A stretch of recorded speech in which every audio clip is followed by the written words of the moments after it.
Hi, everybody, and welcome back to our study group studying History of Philosophy Without Any Gaps by Peter Adamson. I'm Nadalian Plebs, and with me today, Rogerio Marquez and Graham Pong.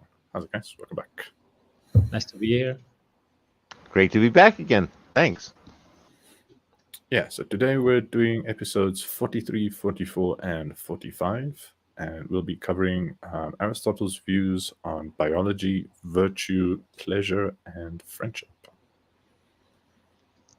Yeah, so let's show the visual aids. So we have some rails to move on. And so in a nutshell, today we will be talking about life as biology and how to live a good human life. So Aristotle's ethics that covers all these topics that you mentioned, Nerdalim. And well, here we can see two depictions of Aristotle early in life. The first one, where he was perhaps in Lesbos at about 30 something years of age, studying biological life, especially marine life, especially animal life, while his colleague Theophrastus would study more botany, plants especially. While in the second image, we see an older Aristotle, like 50 something years of age, uh, educating his about 10 years of age Nicomachus, who got the same name as Aristotle's father. And to start, well, if you guys want to comment anything on what was just said, feel free. I don't have any comments. You go. Only the observation that Aristotle was a late in life father, especially back in the ancient days. Tag. Yeah, exactly. Probably it was uncommon for people to have children at such an advanced age. Probably it would be much more common to have children like at starting to have children at 20 something or even sooner. Maybe it's a product of his career and emphasis on the pursuit of knowledge after a brief period of perhaps learning what the hedonic lifestyle means. We will get into a bit of that. So we will get a bit into that because he seemingly did live a bit of hedonism in his late teens when he arrived at Athens with a lot of cash from his father. He lived the life and spent all his money. And probably it was a valuable life lesson for him to, in his ethics, disparage the ethical lifestyle. But we will get more into that. We will start with biology, with his more intellectual pursuits. So Peter Adamson mentioned that the main biological works from Aristotle are his History of Animals, Parts of Animals, and The Generation of Animals. Peter Adamson nicely presents these three works in a sequence, building from the previous one to get to the next. And so I had no idea, but Peter Adamson even said that like one quarter or one third of the extant works of Aristotle are actually on biology. Yeah, I think it was about a quarter. So yeah, Aristotle very much into biology. Yeah, probably the practical uses of it back in the day. Tag. And more specifically, Aristotle is considered the father of biological classification. As far as we know, before Aristotle, there had been no systematic, serious attempts at making or making order or describing the how animals could be categorized or classified. And so, yeah, Aristotle started this huge project that was then picked up by Linnaeus, and it's still ongoing today.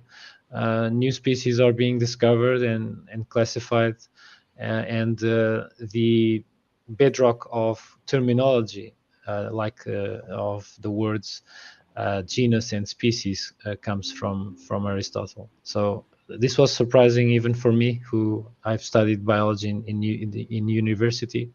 It gives a nice context of where this kind of big work that is biology actually had this kickstart from Aristotle.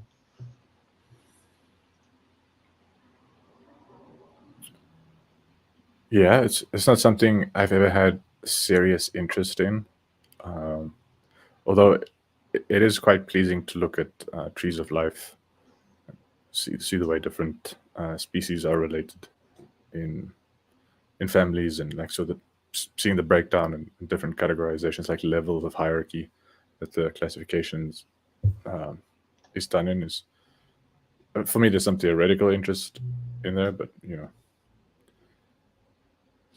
I've never been able to sustain my attention on that kind of stuff for very long. We could move on to other things pretty quickly. I was going to say, going through this, you can kind of see where they were just referring to Aristotle as the philosopher in the Middle Ages, where, once they had him, why recreate the wheels? Just go to Aristotle. And, that's definitely he covered just about everything you could hope to cover.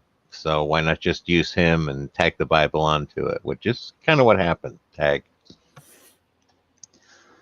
I also bring here 2 paragraphs from his Generation of Animals that I think reading them can give a bit of context of where his mind stood in relationship to this kind of pursuit.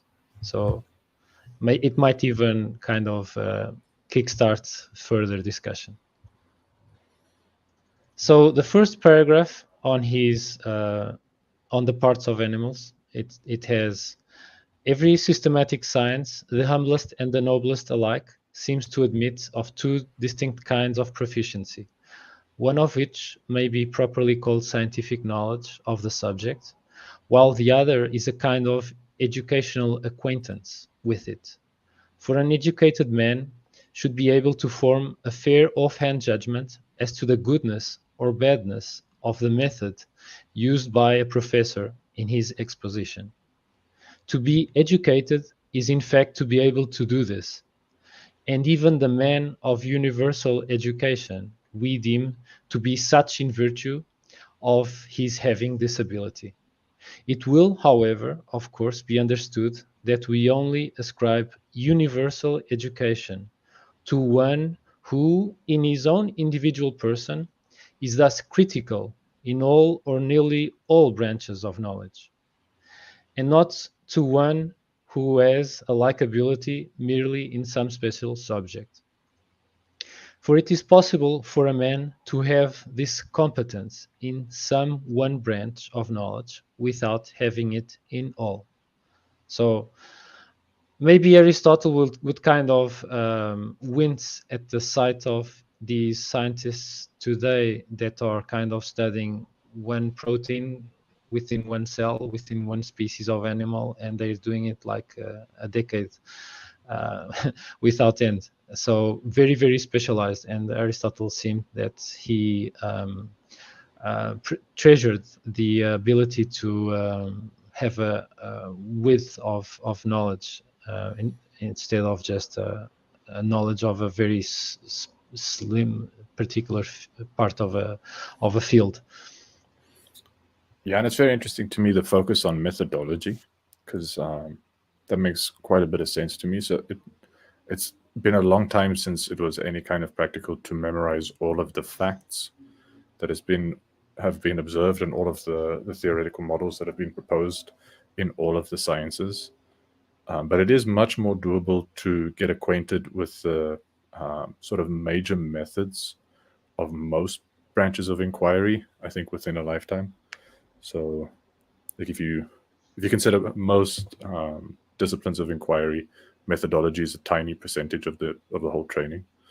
So yeah, I think sort of requiring a person to be able to critically evaluate sort of in any discipline something proposed forward based on the methods used, having enough knowledge to critically evaluate the methods and thereby make a judge of the likely quality of information that's being presented is both, number one, doable, and I think maybe a bit strange that that's not a general goal these days, mostly for undergraduate education. Mostly, I think undergraduates are trained to master a couple of the main methods of one branch of science, and then to go sort of choose like one of the main methods and do postgraduate research using that one method.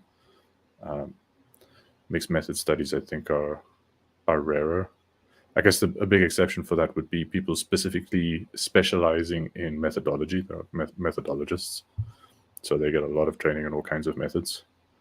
But yeah, so it almost sounds to me like he's putting forward something like an ideal for education, that mark of an educated man is to have the ability of a methodologist to, in any branch of knowledge, evaluate the research methods used and thereby come to make a good judgment of the likely quality of information that's being presented. And yeah, that would go a long way to remedy, if not entirely solve, sort of the crisis of misinformation. So if like a large percentage of the population had enough training that they could critically evaluate the sources of information, and specifically the methods used by the primary sources, I think that'd be really good. I think that's a really key part of sort of being able to critically think for oneself. I don't know if it's reasonable to expect people to master those methods to a level where they could employ or apply the methods with the kind of ingenuity required to make breakthroughs in all of the branches of science. But to be familiar enough with them just to make a judgment of the work of others, I think is doable. I think the difference is a bit like in any branch where there's expertise, you can learn enough to be able to appreciate a true expert from a conman without being at the same level as the true experts. So yeah, that's a really cool. Thanks for sharing that. Yeah, I was going to say my take is Aristotle's emphasis on the being able to handle the methodology well is a function of him not having the scientific method yet, because basically evaluating the methodology was all he had going for him. He didn't have a secondary check on it. And for him, going through the methodology was like his sense of testing the theory for truth, rather than what we're doing today is methodology is more of like a tool that we're using in the process, because we now have that scientific method where experimentation, at least in theory, is our backstop on, to see whether an idea is true or not. What do you guys think? Tag? Yeah, for sure. He was, at least in our perspective, lacking in some safeguards that we now have. But in contrast, he was applying something in his pursuit of knowledge that seems to me that even bridges between his pursuit of knowledge specifically on biology with even his ethics. Because if people are able to discern whether something some other person says or does or thinks has merit, it can be both valuable to the pursuit of technical knowledge, like in biology, and also to inquire whether something is proper in a societal sense.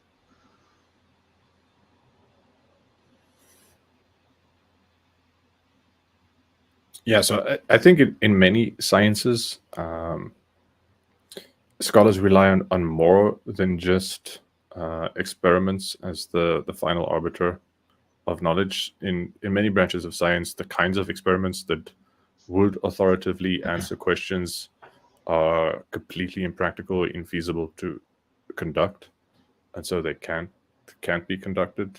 And so scholars still use other methods. Some of those methods have look quite similar to the kinds of things that Aristotle did, although there's been advances in methodology. So there are many more methods being taught, and more refined methods, more sophisticated methods, more powerful methods than Aristotle had. But yeah, actually, I'm not sure it's even all that meaningful to talk about the scientific method, given just the broad variety of methods that people use.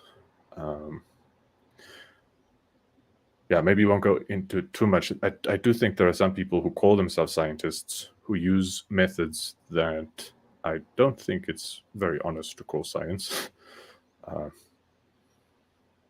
So I don't want to sound like one of those people who just license any kind of methodology as long as it's systematic to counter science.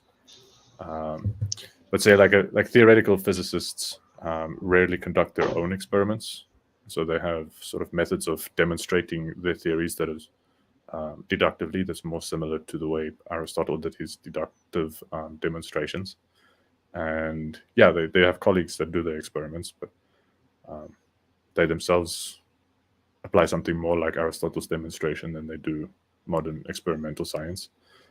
And there are some fields of study where the observations are subjected to statistical analyses in the absence of any kind of or sometimes in the absence of any kind of experimental control, and in other cases, minimal experimental control. And some care is taken to make inferences that are valid, sort of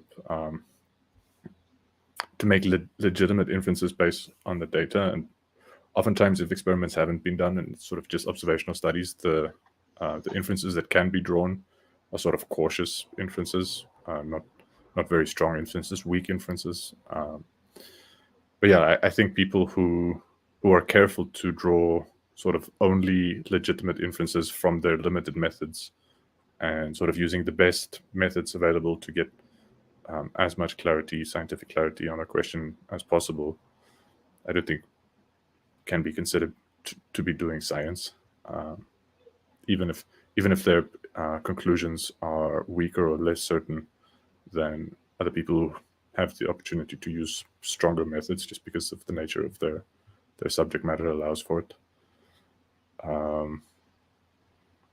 Yeah. I don't know. I don't know that Aristotle is focusing on method because he had fewer methods. What to me is kind of puzzling is just how rare it is for scholars these days to focus sort of more broadly on method, given how crucial it is. It's been this way for a while, but it just gets more and more this way, where we're just flooded with information, and the ability to critically evaluate the quality of that information just becomes more and more important as we get flooded with more and more information. And I don't know how you judge the quality of information if you don't have a sense of the methods by which people can produce high quality information, and sort of have a sense of the various strengths and weaknesses and of different kinds of methods. I think that kind of knowledge is necessary to be able to judge quality. Otherwise, it boils down to a kind of appeal to authority, like, well, is it published by the right publishers? Is it backed by the right agencies? Or like that. That's not going to do. You have to know, like, even the agencies may be wrong. What methods did they use to generate their information? I think at the end of the day, you're going to have to, in order to be a sound judge of quality of information, you need to look at the methods used by the authorities too. I'll just sit there and say you hit it right at the end there, where the academics are heading towards to that appeal to authority, where the only other academics can question them in their field. And again, once you get to social sciences, you're at a whole nother level down the slippery slide. They're even less reliable than what you've been talking about there. So, but we're very far upstream. We need to get back to Aristotle. So bring us home. Tag. Sure. To get us back with a bit of a lighter mood, I will show you. I couldn't resist put this on a slide. It's the classification that supposedly is a satire on classifiers like Aristotle. Maybe not Aristotle in particular, from José Luís Borges, which has a very Portuguese-sounding name. I'm not familiar with the author, but I found it really whimsical how he created this fictional classification. So the Celestial Emporium of Benevolent Knowledge, animals divided into categories like those that belong to the emperor, then the embalmed ones, then those that are trained, then suckling pigs, then mermaids, then the fabulous ones, stray dogs. Those that are included in this classification, those that tremble as if they were mad, then the innumerable ones, whatever that means, those drawn with a very fine camel hairbrush, etc. And then those that have just broken the flower vase, and then lastly, those that at a distance resemble flies. So clearly a satire into the arbitrariness, or at least the apparent arbitrariness at deciding where to cut, where to split different parts of a broad group into subgroups that kind of make sense and are consistent in terms of the methodology selected to divide them. As we can see from this this classification, we have a kind of a logic play here, because we have on the number 8 those that are included in this classification, which basically is the entire classification in a subgroup at the same time. So yeah, we want our classification systems to be self-consistent, so that there are no logical loops or logical flaws in them, and then that some other people later on or in some other place can look at them and make sense of them, so that the methods are even useful for us to classify things like living beings. Well, this is the Celestial Emporium of Benevolent Knowledge for you guys. Yeah, I think it may have been a stronger allusion to Russell's paradox. I think if the number 8 said those that are not included in this classification, am I right? Am I right there, Graham? So that'd be similar to a barber who shaves all the men that don't shave themselves.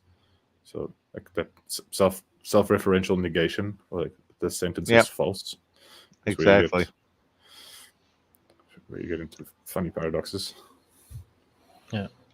It's politically sensible too, with number 1, take care of the emperor first. Everything else falls into line after that.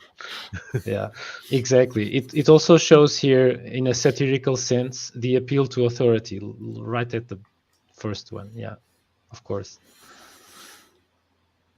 Yeah, Borges is quite popular, I think, among philosophers. I know there's another podcast, The Very Bad Wizards, which is a philosopher and a psychologist, and they just adore the man's short stories. They have a couple of episodes about them. I've never read any of Borges' short stories, but he has these really thought-provoking, satirical, mind-bending short stories that apparently philosophers really do. His library is a famous one. Tag. I also have here another excerpt that Aristotle has, which is I thought it's really interesting, because it makes a link between astronomy and biology. So it goes like this: the scanty conceptions to which we can attain of celestial things give us, from their excellence, more pleasure than all our knowledge of the world in which we live, just as a half glimpse of persons that we love is more delightful than a leisurely view of other things. So quite poetic. Whatever their number and dimensions. On the other hand, in certitude and in completeness, our knowledge of terrestrial things has the advantage because of its closeness. Moreover, their great nearness and affinity to us balances somewhat the loftier interest of the heavenly things that are the objects of the higher philosophy. Having already treated of the celestial world as far as our conjectures could reach, we proceed to treat of animals, without omitting, to the best of our ability, any member of the kingdom, however ignoble. For if some have no graces to charm the sense, yet even these, by disclosing to intellectual perception the artistic spirit that designed them, give immense pleasure to all who can trace links of causation, and are inclined to philosophy. Indeed, it would be strange if mimic representations of them were attractive, because they disclose the mimetic skill of the painter or sculptor, and the original realities themselves were not more interesting to all, at any rate, who have eyes to discern the reasons that determined their formation. We therefore must not recoil with childish aversion from the examination of the humbler animals. Every realm of nature is marvelous, and as Heraclitus, when strangers who came to visit him found him warming himself at the furnace in the kitchen, and hesitated to go in, reported to have bidden them not to be afraid to enter, as even in that kitchen divinities were present. So we should venture on the study of every kind of animal without distaste, for each and all will reveal to us something natural and something beautiful. Absence of haphazard and conduciveness of everything to an end are to be found in nature's work in the highest degree, and the resultant end of her generations and combinations is the form of the beautiful. So one can even see Plato's influence on this paragraph, I gather. Yeah, that's very lyrical. I didn't know Aristotle writes so lyrically. And mind you, this is basically the equivalent of Aristotle's textbook on biology, on the parts of animals, book 1, part 5. What stood out to me there is Aristotle is basically looking at the balance of things, and that's where he derives virtue from, as virtue being the balance of the two aspects. And it seems like that he may be going with something like that, and where virtue and nature and all. Going to tag on that observation. Yeah, it is an interesting link between his biology and his ethics. I think sort of homeostasis is an interesting concept in biology that's related to the health and well-being of organisms. There are a bunch of things that have to stay within a like safe margins, and going outside too low or up too high above outside those margins causes problems. So that's quite common. And there was the balance of the humors, the humoral balance theory of wellness in theoretical medicine. So you probably would have learned this balance theory of health and wellness at a very young age, and sort of kept that with him throughout his life. Yeah, I think it's one of the things that Adamson points out rightly as maybe a slightly more controversial element of his ethics, that he doesn't seem to acknowledge the existence of any values that are sort of monotone increasing or monotone decreasing in their values. So nothing have monotone increasing utility or monotony decreasing utility, but everything sort of has a set point, and deviations away from the set point is bad, either above or below. So yeah, that somehow seems to limit the applicability of his ethics. But the idea that there is a set point and moving far away from the set point or balance point, or golden mean point, does hold for like many phenomena in biology and also in ethics apparently. So it's quite pleasing that that sort of principle generalizes across biology and medicine and ethics.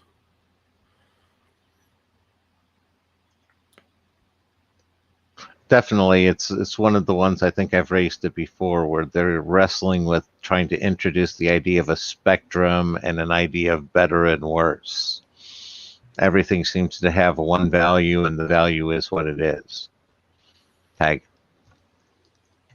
I'm also one to really like the interrelationship between domains, like the description of reality and trying to figure out how best to act within this reality. So the equivalent to describing very well the stage in which play is produced and in which the play happens. And then also inferring from this knowledge of the stage what can and what should be done in terms of the script that the actors will read from, basically the ethical system.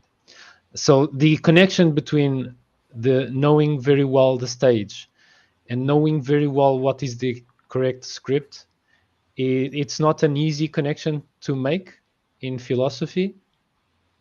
But if we want to kind of transcend ethical skeptics and moral relativists to address these kinds of concerns, it's a worthwhile pursuit to try to figure out connections between physics, metaphysics, and ethics.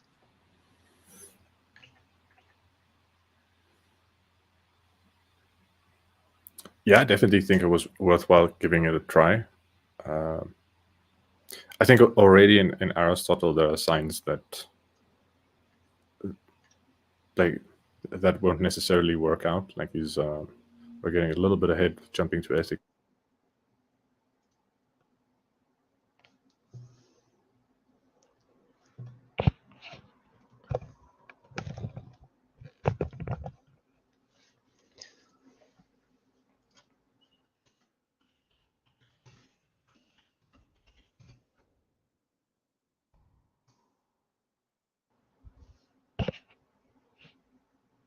Maybe we got. I'm not sure if it's just me, but I stopped hearing you, Nerdalim.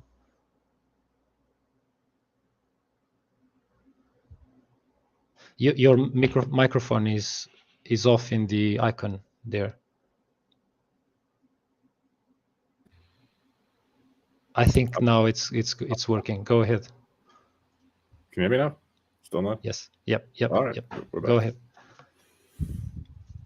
Yeah, sorry, I think I bumped a cable or something. I was just saying, I think there are sort of hints in Aristotle that it doesn't entirely work out, the sort of linking of physics to ethics, but he did like a very good try, and it's very pleasing to see how far he got along with that.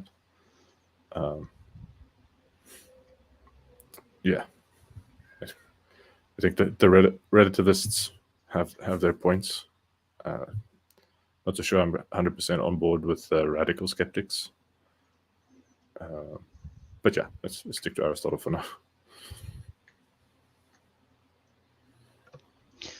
Okay, so Aristotle, as I mentioned, introduced these terms that are the bedrock of his classification system, and he probably learned his practice of division, or at least the early form of it, from Plato. Peter Adamson mentions that Plato started to mention a form of classification of virtues, and even to distinguish between sophists and philosophers in his Phaedrus for the virtues, and between to distinguish between sophists and philosophers in the Platonic dialogue, the Sophist. Also, Peter Adamson gave us a few nice examples to see how Aristotle would reason in terms of his enterprise of classifying animals. So he would compare between similar animals and figure out that there are essential characteristics that distinguish them, like frogs and toads. So one that comes out is, although they look pretty much similar, they live in different environments. The thing of them living in different environments was for Aristotle not accidental, probably, and so he distinguished between these species, and then also between bullfrogs versus tree frogs, also all with some differences in how they look like, and also where they live and their behaviors. Then between frogs and salamanders, more obviously different, because they are both amphibians. They have similar skin, but they are different in the body shape. And then frogs versus giraffes. Of course, giraffes and frogs, they are both animals, but they are much loosely related. And then humans, Aristotle seems to give a special place for humans in his classification at the top. And he clearly states that what distinguishes us from other animals is our ability to reason. And I would say that he probably also mentions our ability to function as social animals, although there are other social animals. But the conjunction between reason and using the reason in a social setting would tell us apart. But of course, Peter Adamson emphasized our ability to reason as humans, as animals that for Aristotle are on the top of the classification scale.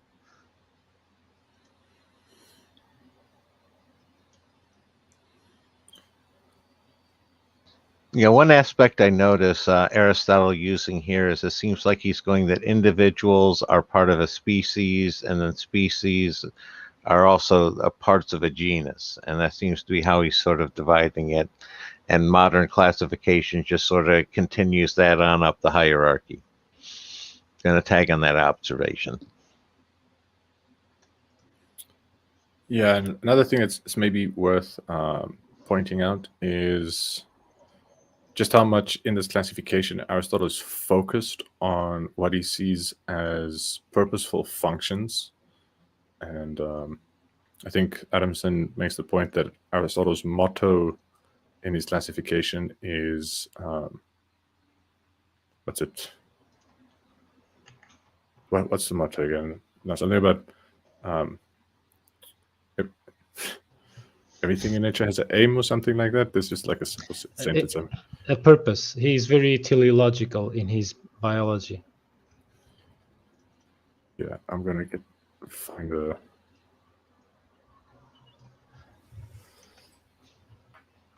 Nothing in nature is in vain, something like that.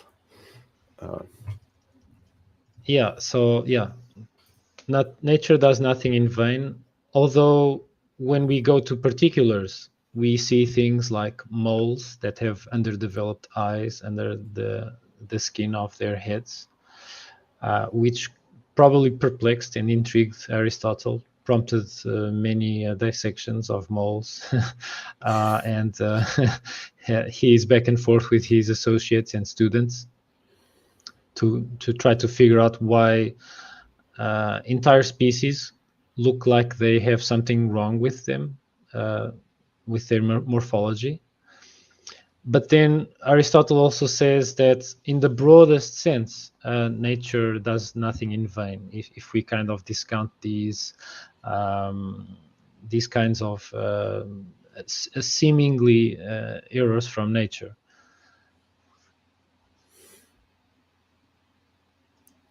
Yeah, I think that's maybe a good rule of thumb that was very useful to him. But often as rule of thumb, if you try to apply it too strictly everywhere, it can get you in trouble. But yeah, so often specific features of species do have functional purposes. And so just going on the working assumption of if you see a feature in a species, assume that it has some purposeful function or some functional purpose. And yeah, when it doesn't work out, like in the case of the moles or whatever, then sort of have an exception. I think biology is a bit like that, right? So like the laws that come up in biology almost always seem to come along with a bunch of exceptions. Yeah, he mentions that because biology is working with material from the material world, it will kind of be less perfect than celestial objects that to his mind were considered perfect, went around in circles, were circles themselves, without any blemishes or flaws, while since lowly earthly life is made up of the four elements that are less perfect than the fifth element, they could be, although broadly and generally kind of showing the form of perfection, they have this kind of imperfections from the source raw materials that they are made of. I have this huge urge to wonder what Aristotle would have done with a platypus. Yeah. For sure. Tag.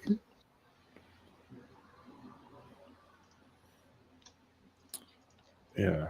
Also, wonder what Aristotle would have thought of modern astrophysics and astronomy and cosmology without the perfect circles. If you'd be pleased that general relativity is perfect enough, would be that would be scandalous imperfections.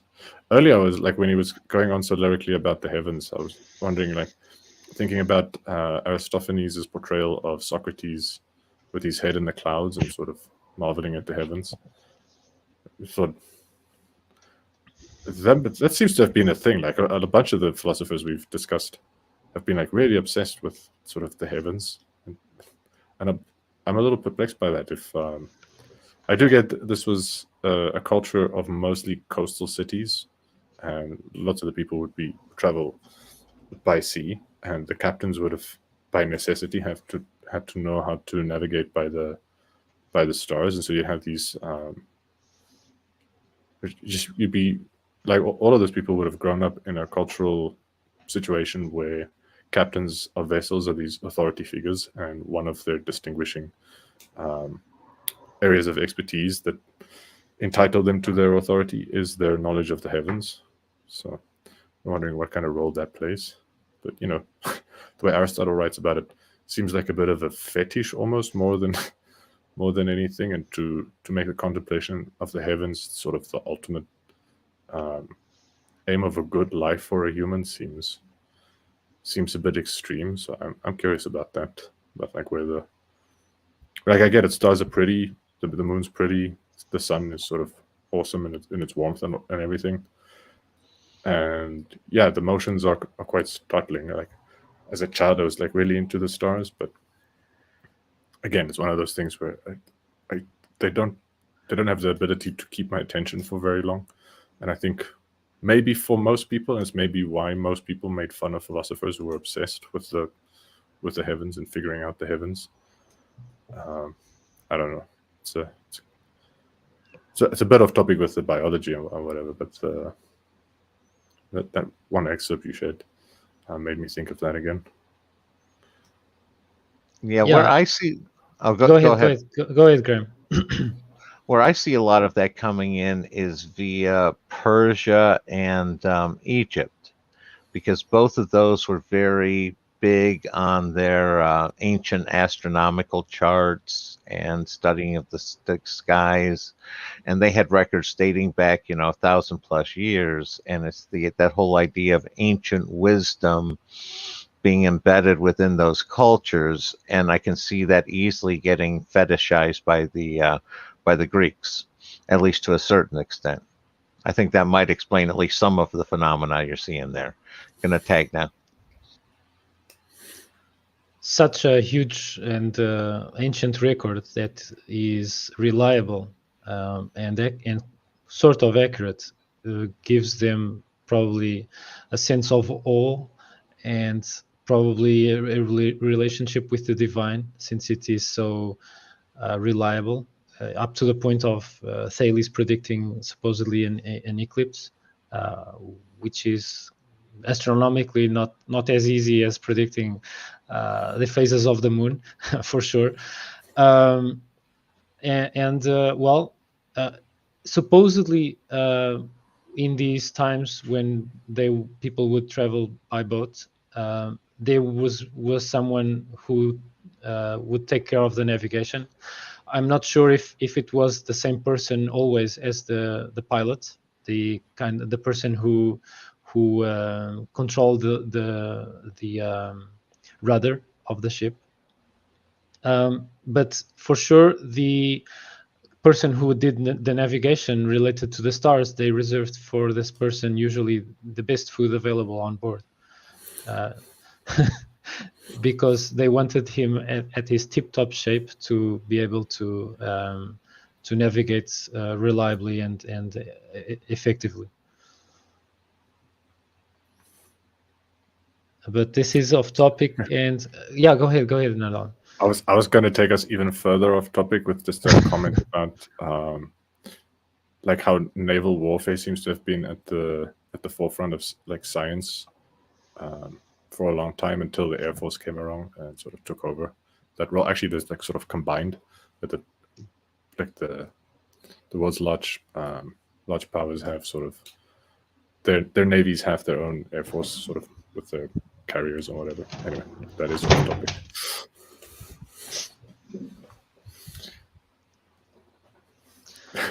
Let's try to return to Aristotle, shall we? Yeah. Okay. And also, I kind of gleaned upon some best practices for classification that can be useful for biology, for sure, but not only. So dividing things based on essential attributes, this is not surprising based on what we learned from the Organon, Aristotle's Organon. For instance, human beings are distinct from other animals by what makes them special: rationality. Also, another one is to give a causal account. So Aristotle's emphasis on thinking about the final cause, or the teleological nature of individual species. What purpose do the distinguishing features serve? Like, what purpose does the neck of a giraffe serve? It serves for the giraffe to reach the high branches of the acacia trees, if I'm remembering correctly. And since no other animal has this kind of causal relationship, well, it's a species on itself. It stands separate as a species. Probably based on distinguishing ducks for having this kind of beak, flat beak. If Aristotle ever saw a platypus, he would probably be very perplexed indeed, because a platypus not only is not avian in nature, it's not a bird, it's a mammal. And even as a mammal, it's not a usual mammal, because it doesn't have any nipples. So a very strange, and also it can inflict poison through one of its claws, supposedly, if I'm remembering correctly. So yeah, there are accounts that when a platypus was presented to, I think it was a king of England for the first time, the king tried to take off its beak first. He thought they were making a practical joke on him. So for sure, looking at animals' outer appearance is a way to start classifying them. But nowadays, classification in biology usually uses way more criteria that come from genetic studies, behavioral studies, biology of development studies. So how they develop in embryogenesis in the womb or the egg. And even features related to how they reproduce. Are they produced within the womb of their mothers or in eggs? and so many other characteristics that go beyond just looking at their outward appearance and where they lived, which seems like more or less what Aristotle was doing. But even so, Aristotle was at least the earliest that we know of that managed to pull the biological feat of figuring out that dolphins and whales were not fish. And still today, I know people that say that or claim that dolphins and the whales are kinds of fish. So way to go, Aristotle. And the third one is to understand the function from the form related to essential features. Still today, in many biology classes, teachers emphasize the importance to clearly seeing where form fits function. And well, this is these best practices. Feel free, guys, to comment on them. Yeah, so something I've been thinking about a little bit is related to some of the other things I've been reading about regarding whether there are natural kinds of emotions. Some of the questions seem to revolve around the conceptualization of what natural kinds even are, and unsurprisingly, that conversation sort of harkens back all the way to Aristotle's seemingly taking for granted that there are these necessary essential features, and that it's possible to correctly carve nature at its joints, as the metaphor they use go. So to sort of get the classification correct based on sort of the discrete kinds of living things that there are. And it sort of relates a little bit to what Graham said a little earlier, where similar to values that today we take it more for granted that things can sort of have a range of values. It's not just good or bad in a way that's strictly categorical that way. I think somewhat different in modern biology is a greater appreciation that the categories are kind of useful tools for scientists to use, but nature is a bit more shades of gray, and the categories kind of roughly,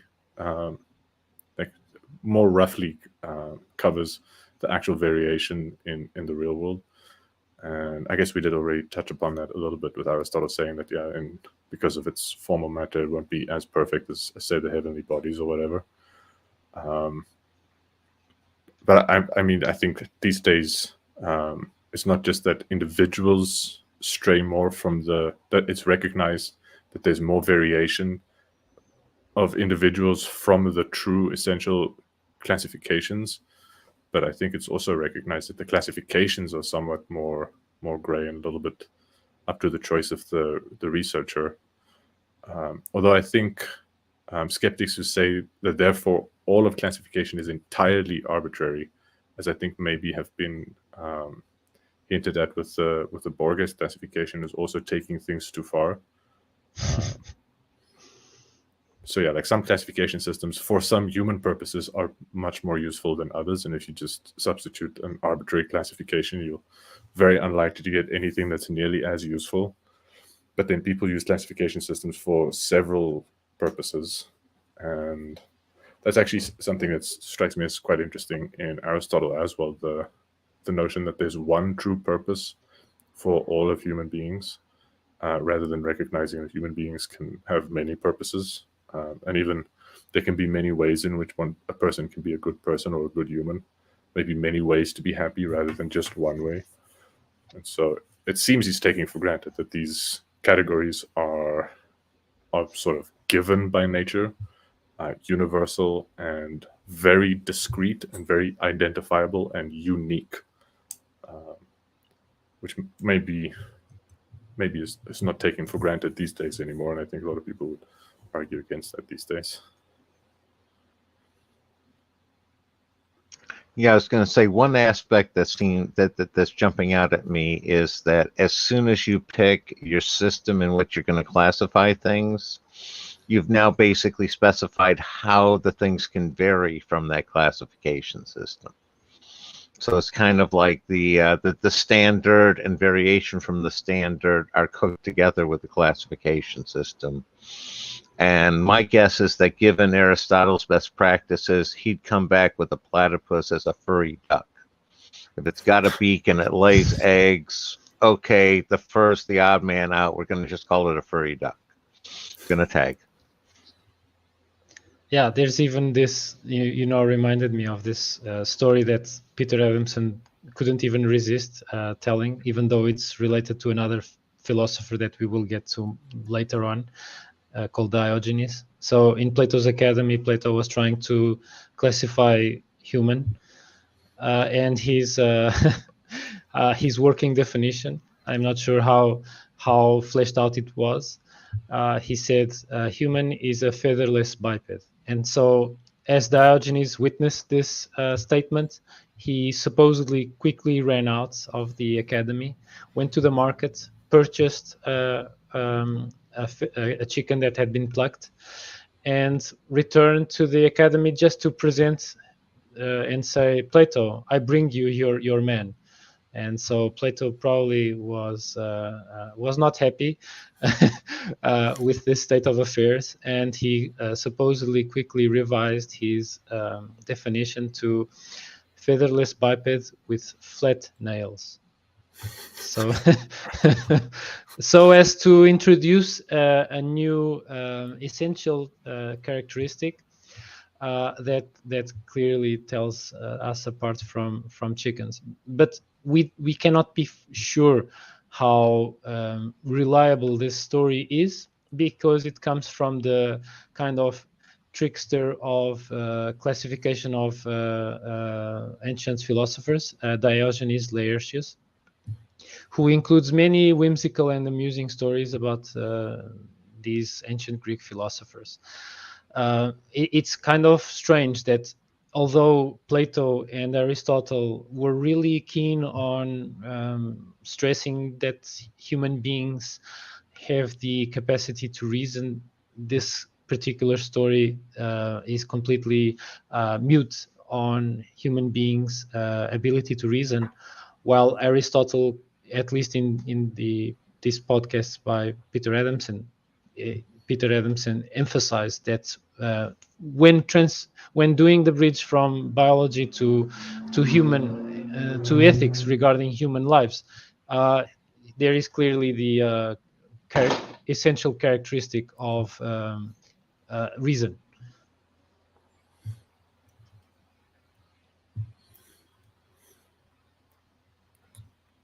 Yeah.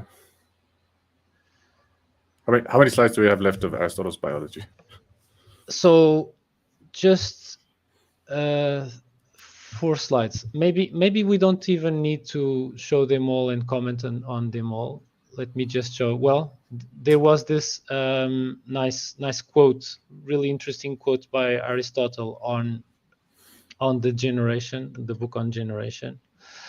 So man is generated by man and the sun. So a bit romanticized about the celestial aspect of reality, and also kind of male centric. At least this was his first approach, and then he had to kind of concede that children also get traits from their mothers, not just their fathers. And so although he starts from a position of saying the man gives the form in what is called the seed for reproduction, the female only gives the material, the kind of lower grade kind of contribution in a sense.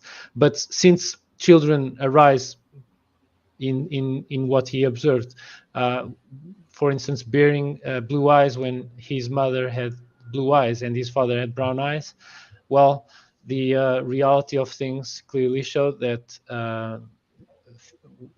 the mothers also contributed somewhat to the children. There's also, well, we went through this one, nature does nothing in vain, and then the idea of how important zoology and biology were for Aristotle. this reference to his study in Lesbos that I already mentioned, him, for instance, telling apart dolphins and whales. And then when he, in the third work about the parts of animal, he explains the distinct features. He dissects animals to figure out what each organ does. And he does some kind of mistakes on human beings' organs. So he says that human beings have a brain that is not for thinking. It's not even for sensory perception. The brain just works for cooling down the blood that is produced from the heart, and the heart is for heating up the body, which is his stab at explaining why when living beings die, they cool down. And so this is his attempt to figure out the purposes of organs. And also the lungs just merely serve to kind of also counterbalance the heat produced by the heart by intaking cooler air. So not everything Aristotle did holds up today.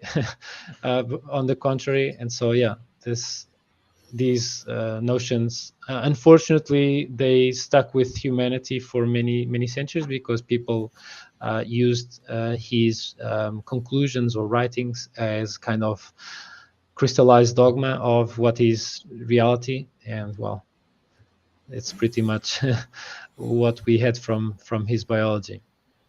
Also, if you guys want to comment, feel free. Yeah, I'd like to comment on the brain and the heart story because it's quite interesting to me. I think Adamson doesn't go into too much detail about something that I find quite curious. He says Aristotle didn't think thinking happens in any organ. So, like when people ascribe to Aristotle the view that the heart was like the seat of the soul, that would be mostly, I think, for movement. So again, this view of the soul is sort of the ability to initiate movement rather than contemplation or memory or emotions, pleasure and pain and that kind of thing. So just it's interesting that the brain is kind of something like a radiator that's meant to cool the blood off is very not correct. And instead, the soul, that's sort of the center of movement, sits in the heart. But then thinking isn't done in any organ. So curious thing for me would be like to wonder, okay, what was Aristotle's biological account of thinking in that case? But I think we'll probably have to look elsewhere than Adamson for an answer to that question. Yeah. Without knowing, it almost seems like he attributes thinking to kind of like a realm of metaphysics, incorporeal somethingness, or even something related to the divine or even the celestial objects. The atomists, at least, had this idea that the atoms that made up the soul were made of a special material different from the rest of the body. But we would need to check out what does this mean. Do you have any idea, Graham?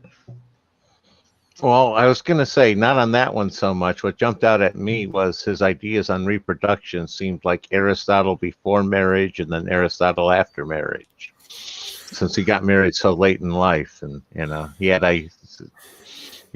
definitely had to revise some ideas as his adoxa got bigger. Yeah. Actually, earlier when you said, where you commented or remarked that he got married quite late in life, one thought that came to me that I kind of kept to myself was that probably his contemptuous attitude towards women didn't help in dating. Most people don't like being sort of condescended to or patronized and stuff. So if you have contempt for someone, probably going to pick up on it and not going to like it. So. Yeah.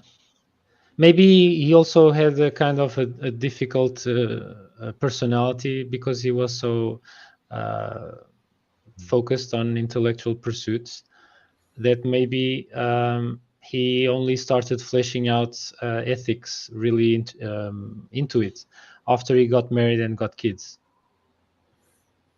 And he even based his previous biological works for some of the things that he adapted to the ethics. Very well could be.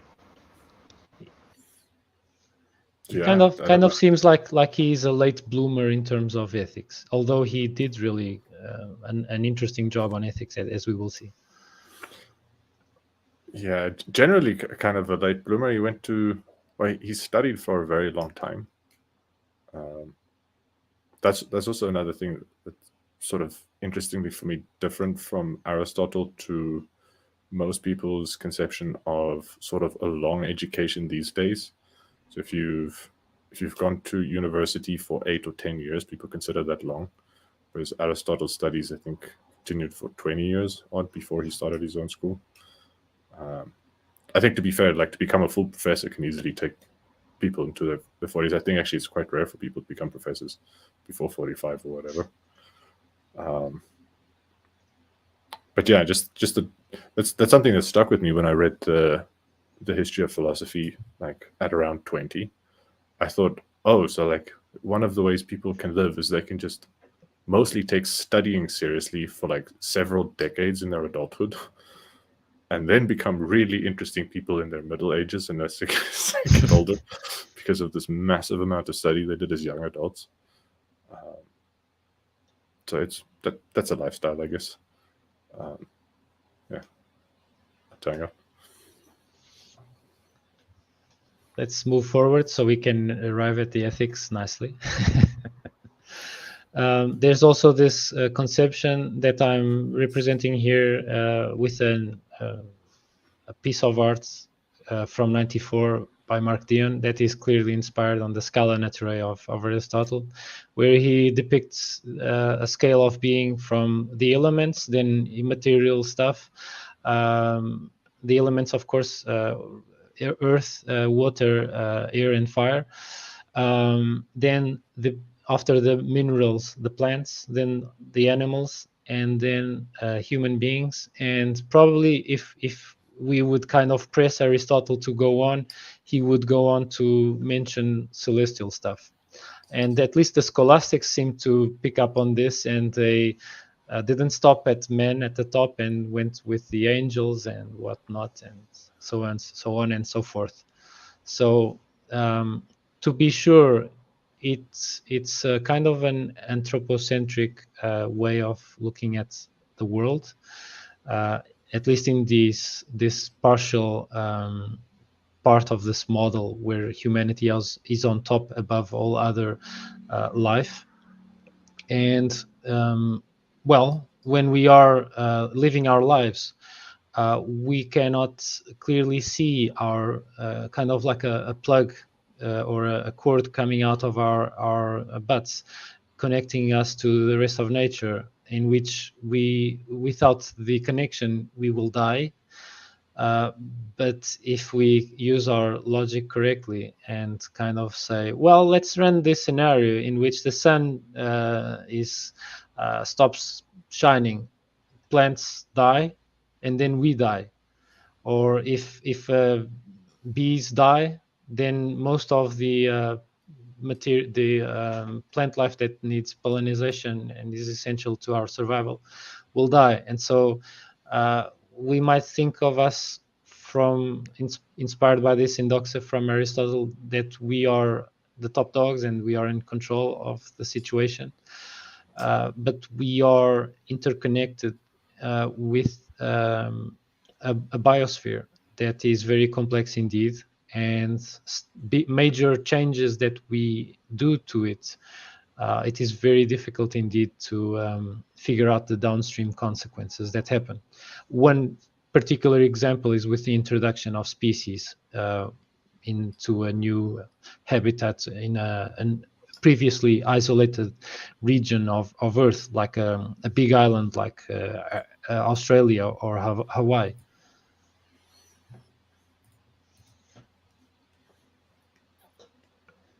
Yeah.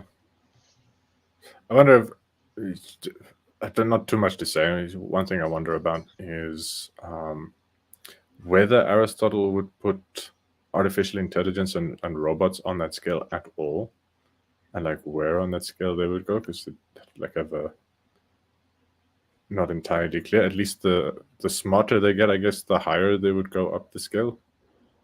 I don't know if the distinguishing feature is intelligence necessarily, or like an increase in intelligence.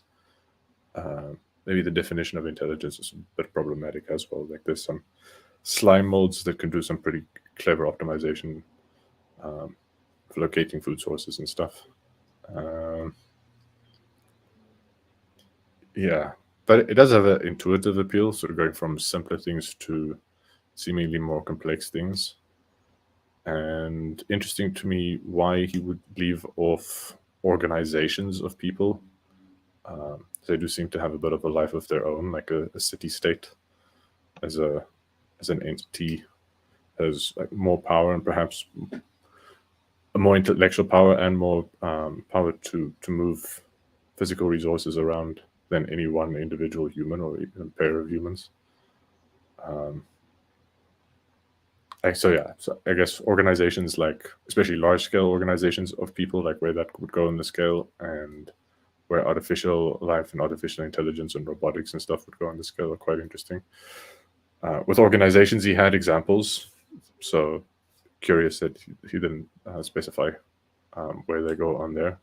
With robotics and artificial life, obviously, he had no examples to think about, so obviously he's quiet about that for obvious reasons. I think I said obvious like 5 times in that sentence.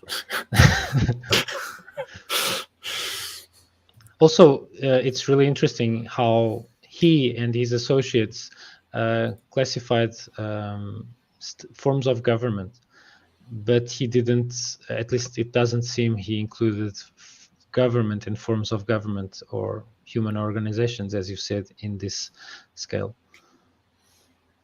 He may have had a scale for organizations that he just specified in the lost work on politics, that he might have referred back to the Scala Natura, saying, well, so this extends that scale. So not in the biological works, but in the lost political works, it's possible. Then go ahead, Graham. I was going to say, that's what I was going to say, is he's the one who made up the field of biology, so my guess is he just intentionally excluded it and kicked it more into the ethics or politics area, it seems like. Tag.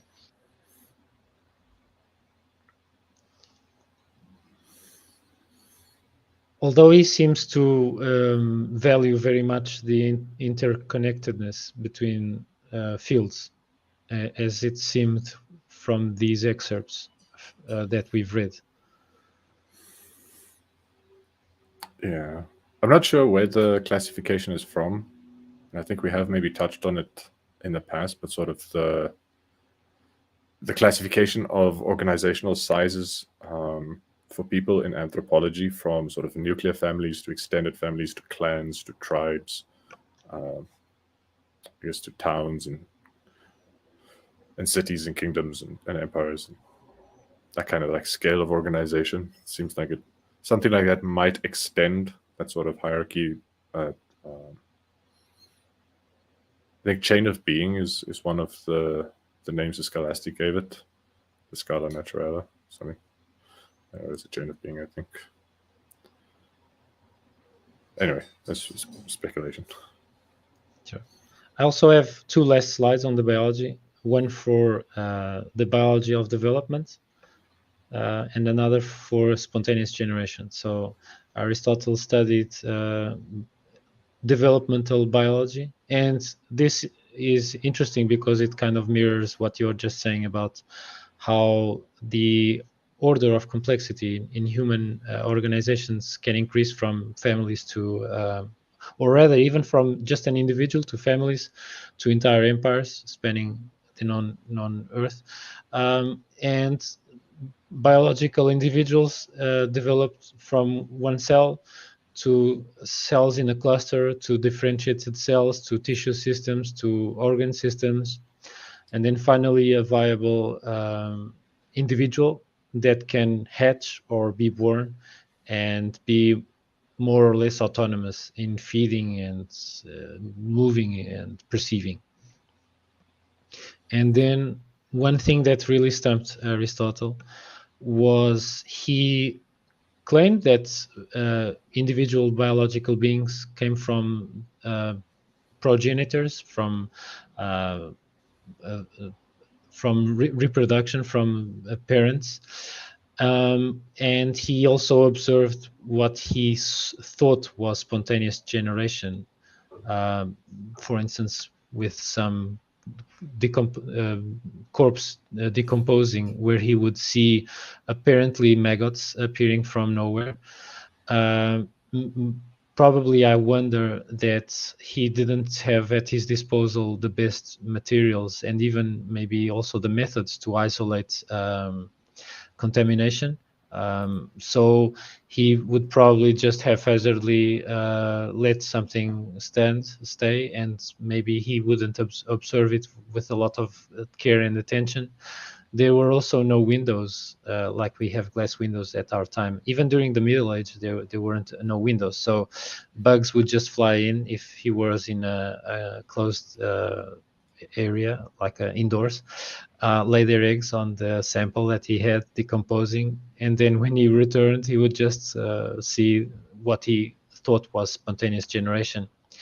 This didn't fit well with the rest of his theory or model, that things come from parents or beings come from parents. And then he just tries to explain it that the sun kind of provides some warmth, and then the material is already ready for generating worms and maggots and whatever. And so he tried to explain it like this.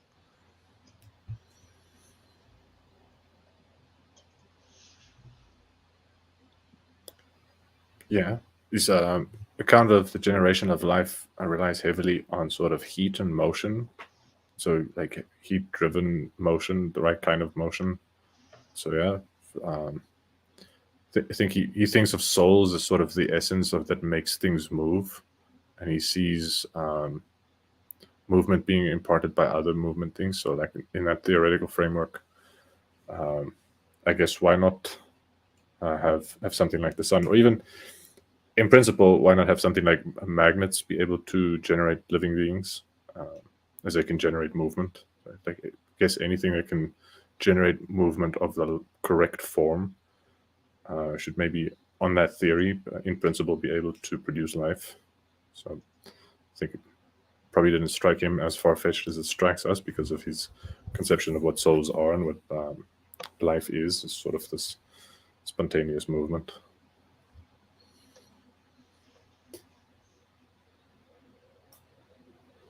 Any last thoughts on biology, Graham?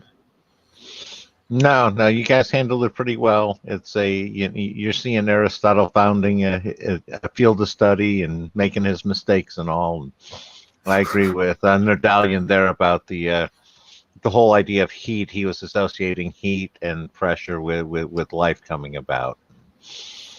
That's part of his whole schema, Pagan. Yeah, this is also clearly someone that, on one hand, is pioneering the fields here. So he's the first making mistakes, and he made some mistakes, and he also never saw anything through the ocular of a microscope. So we also, although he produced some unforgivable mistakes in his studies, he also produced some kind of understandable and forgivable mistakes like this one here, because he really didn't understand life at the microscopic level, and he didn't have any means to do so. This would only come many centuries later. So let's move on to the ethics. So I found it really interesting how Peter Adamson, when he makes the transition to ethics, he starts by kind of alluding to what is a flourishing human being, and he was drawn to happiness and happiness studies, and even alluded to the possibility that happiness studies that ask people if they are happy or not, they might have some potential methodological problems, because they rely heavily on self-reporting of happiness, and maybe we should also flesh out whether people are good judges of their own happiness and even of what makes them happy. He gave the example of people that live in very egalitarian societies, in contrast to societies with a lot of economical differences. People tend to be less happy in these societies with less equality, even though their absolute wealth might be larger than the egalitarian society. And also people that win the lottery, they might consider themselves happy for winning the lottery, but it's also really important to question if they have the good judgment to employ their new acquired resources wisely in order to maintain this new level of wealth on the long term sustainably. Maybe not. So happiness seems to be really important, but it's also really important to distinguish that happiness can be understood by us as a feeling that might be even fleeting, while Aristotle seemed to emphasize happiness as a kind of a blessedness. Yeah, so happiness is a word that different people use in different ways, so it's equivocal, and it can be a bit confusing for that reason. The Greek term Aristotle used would be eudaimonia, which may be translated, if that's translated to happiness, can be misleading in several ways. So I think transliterated, it means something like well-spirited or good-souled, something like that. Daemon is like a kind of lesser deity, like an angelic kind of being. Like the sign of Socrates was his daemon. And you was just a prefix that means good. So having like a good angel, something like that. So yeah, transliterated into like just lay people speak these days, be something like good angeled is what they would be talking about. And to say people can be good angeled this way or they can be good angeled that way. I don't think happiness like really captures what they were talking about, especially because if you sort of consider how Aristotle may think, like you could be good angeled and then die, and then things can happen, and you can lose your good angelness after death, which for a lot of people, so like irrespective of the immortality of your soul or whatever, you can just kind of lose your blessedness after death. So blessedness maybe makes a bit more sense than saying good angeled, because it's not so translate. That just makes maybe a bit more sense as a translation. I think another way they seem to use it is close to something like what in contemporary literature would be called something like wellness or well-being, which doesn't necessarily mean in a highly amused mood all of the time.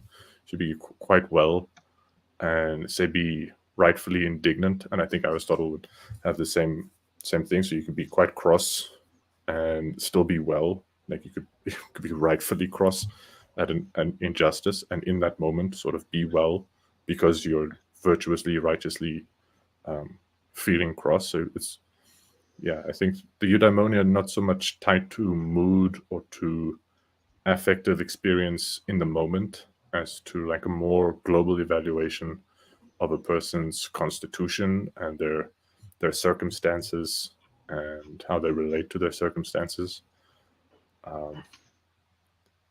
Yeah, I'm actually not so sure what kind of words they might have used for, if you say like you're feeling happy in the sense of you feel amused or you feel good humored.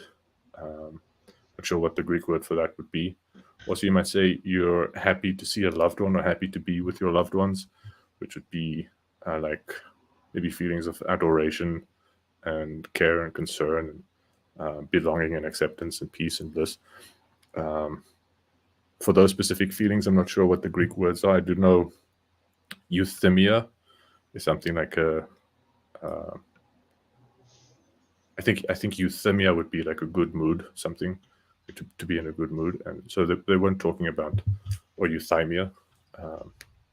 So Aristotle specifically wasn't talking about being in a good mood, and I think for a lot of people they consider like being happy to mean being in some kind of good mood. So that's partly why this use of happiness can be a bit misleading, I think. Sorry, I'll tag on that. That was a lot.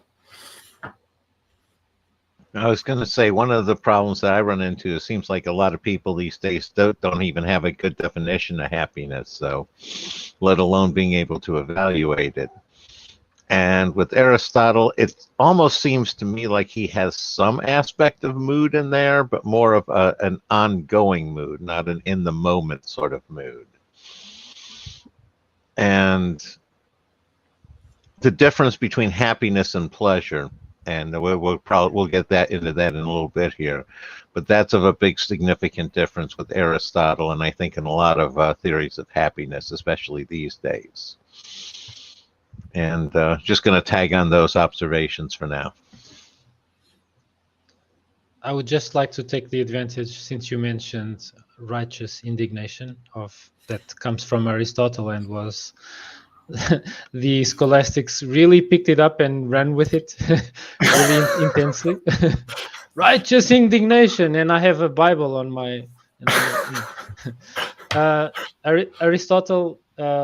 There's a really. It amused me, this quote, when I was reading the Nicomachean Ethics. So it goes like this: anyone can become angry. That is easy. But to be angry with the right person at the right time and for the right purpose and in the right way, that is not within everyone's power, and that is not easy. So Aristotle on righteous indignation for you. So there are many checks and balances, many, a big checklist to be fulfilled for you to consider yourself, I have achieved righteous indignation.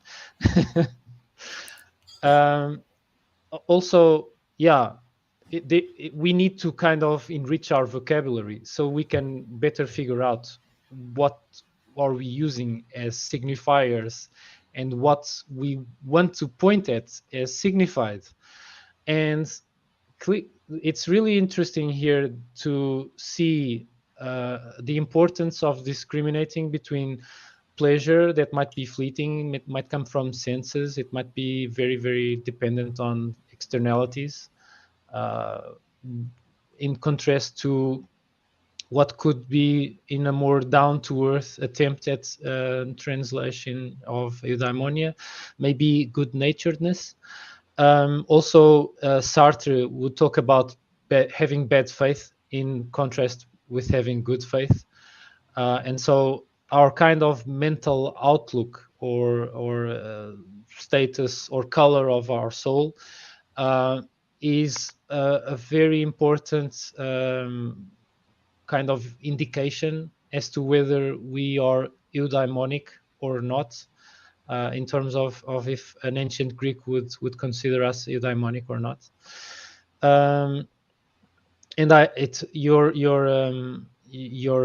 exposition, Nerdalim, remembered me from my childhood periods where I was still living in South Africa, and one of my teachers mentioned in a very metaphysical sense, but to us children, very impressionable children, we kind of took it very literally. The teacher was trying to give us an intro into ethics. Now I can see in forethought, in a kind of foresight, that the teacher said, each of you has on each of your shoulders an angel and a devil, and the one that you pay attention to will dictate whether you are well behaved or or ill-behaved. And so I take this. The teacher wanted to emphasize the importance of us to listen to the good daimon, in a sense, instead of the bad daimon. In contrast, the scholastics, in what's, to give them good credits or not for their work, they kind of just tossed all the diamonds into the demonic pit of wretchedness. And so if there's anything called demon or daimon or something close to that, it's probably something that you don't want to pay attention to or even emulate. But the Greeks really had, maybe they were still innocent to these kinds of thoughts that everything that might be tempting us from the supernatural is likely something that's from the depths of hell. Yeah, I'll shut up and let you guys comment as well. If not, we can go forward. I think maybe one of the interesting things that we'll get to when we look at medieval philosophy and maybe Renaissance philosophy is sort of the evolution of Christian metaphysics of sort of beings like angels and demons and whatever. So in Greek, these daimons, these lesser deities, are a general class of being, and whether they're good or bad is sort of not a necessary feature of them. It's accidental. So it's a class of being that can either be good or bad, or mixtures of good and bad. And I think in Arabic, they have a similar notion, jinn, D-J-I-N, of kind of lesser deities that could be good or bad. And I think maybe in early Christian thought, and maybe in Jewish thought too, I'm not so sure about the Jewish thought, angels are also this kind of thing where morally kind of ambivalent. They can be good or they can be bad. Like I think some of the Old Testament angels could be like these really horrific, terrifying creatures, not necessarily these wholesome, cute, cuddly things that give good advice. They could be like chubby cherubins. Chubby cherubins, yeah. They're not necessarily that, but like somewhere along the line, like angels came to mean, at least in common English, those lesser deities that are considered good-natured, and demons came to signify those lesser deities that are considered bad-natured. And I'm not sure where in history that happened, like when in English this kind of shift occurred. It's probably an influence from the Judaic tradition, because they had this concept called Ha-Satan, which means adversary in ancient Hebrew, and it was alluding to an employee of God that had this task of testing people's virtue. Yeah. Anyway, that's again slightly off topic. Maybe we should give Graham a chance to respond to that and then get back to Aristotle. I was going to say, I'll try to get us a little less off topic on that one. I agree with most of those. It's my general take on it. It was sort of in the post-Constantine era, where you started having angels being the good side and demons being the bad side of the same sort of entities. And again, the scholastics, they just reduced it to arguing how many of them were able to dance on the head of a pin. You gotta love the scholastics. Yeah, well, you got to keep your job somehow. So you have one answer, somebody has another one. You can argue for a career. Gonna tag on that. Yeah, you can argue for the other person to be excommunicated because it's heresy, and tortured and put to the stake, fire, brimstone, etc. Eternal damnation. And these guys were really intense. Adamson likes joking about giraffes. Apparently, we like joking about scholastics. Yeah, I think we'll take them more seriously when we get to them. Now we're kind of seeing them from outside, and they look really intense, but also kind of lending themselves to jokes. But maybe we will see. Yeah, I also found it really, really interesting that Aristotle's Nicomachean Ethics, the main ethics treatises that he has. There were other two, to be sure. The Magna Moralia, a less known and rarely studied treatise, and then the Eudemian Ethics, that some scholars think that precedes Nicomachean Ethics. And what Nicomachean Ethics is kind of like I'm just going to show what could be Aristotle and his son Nicomachus, to whom the treatise is named, maybe named in honor of Aristotle's son, maybe during Aristotle's life or posthumously after from Aristotle's intellectual descendants. But Nicomachean Ethics, maybe it turns out to be the Eudemian Ethics with some upgrades on top and a makeover for it to be well suited and well adapted to a more mature audience that probably consisted either of de facto politicians or aspirants to politicians, which I found really, really interesting. I had no idea of this.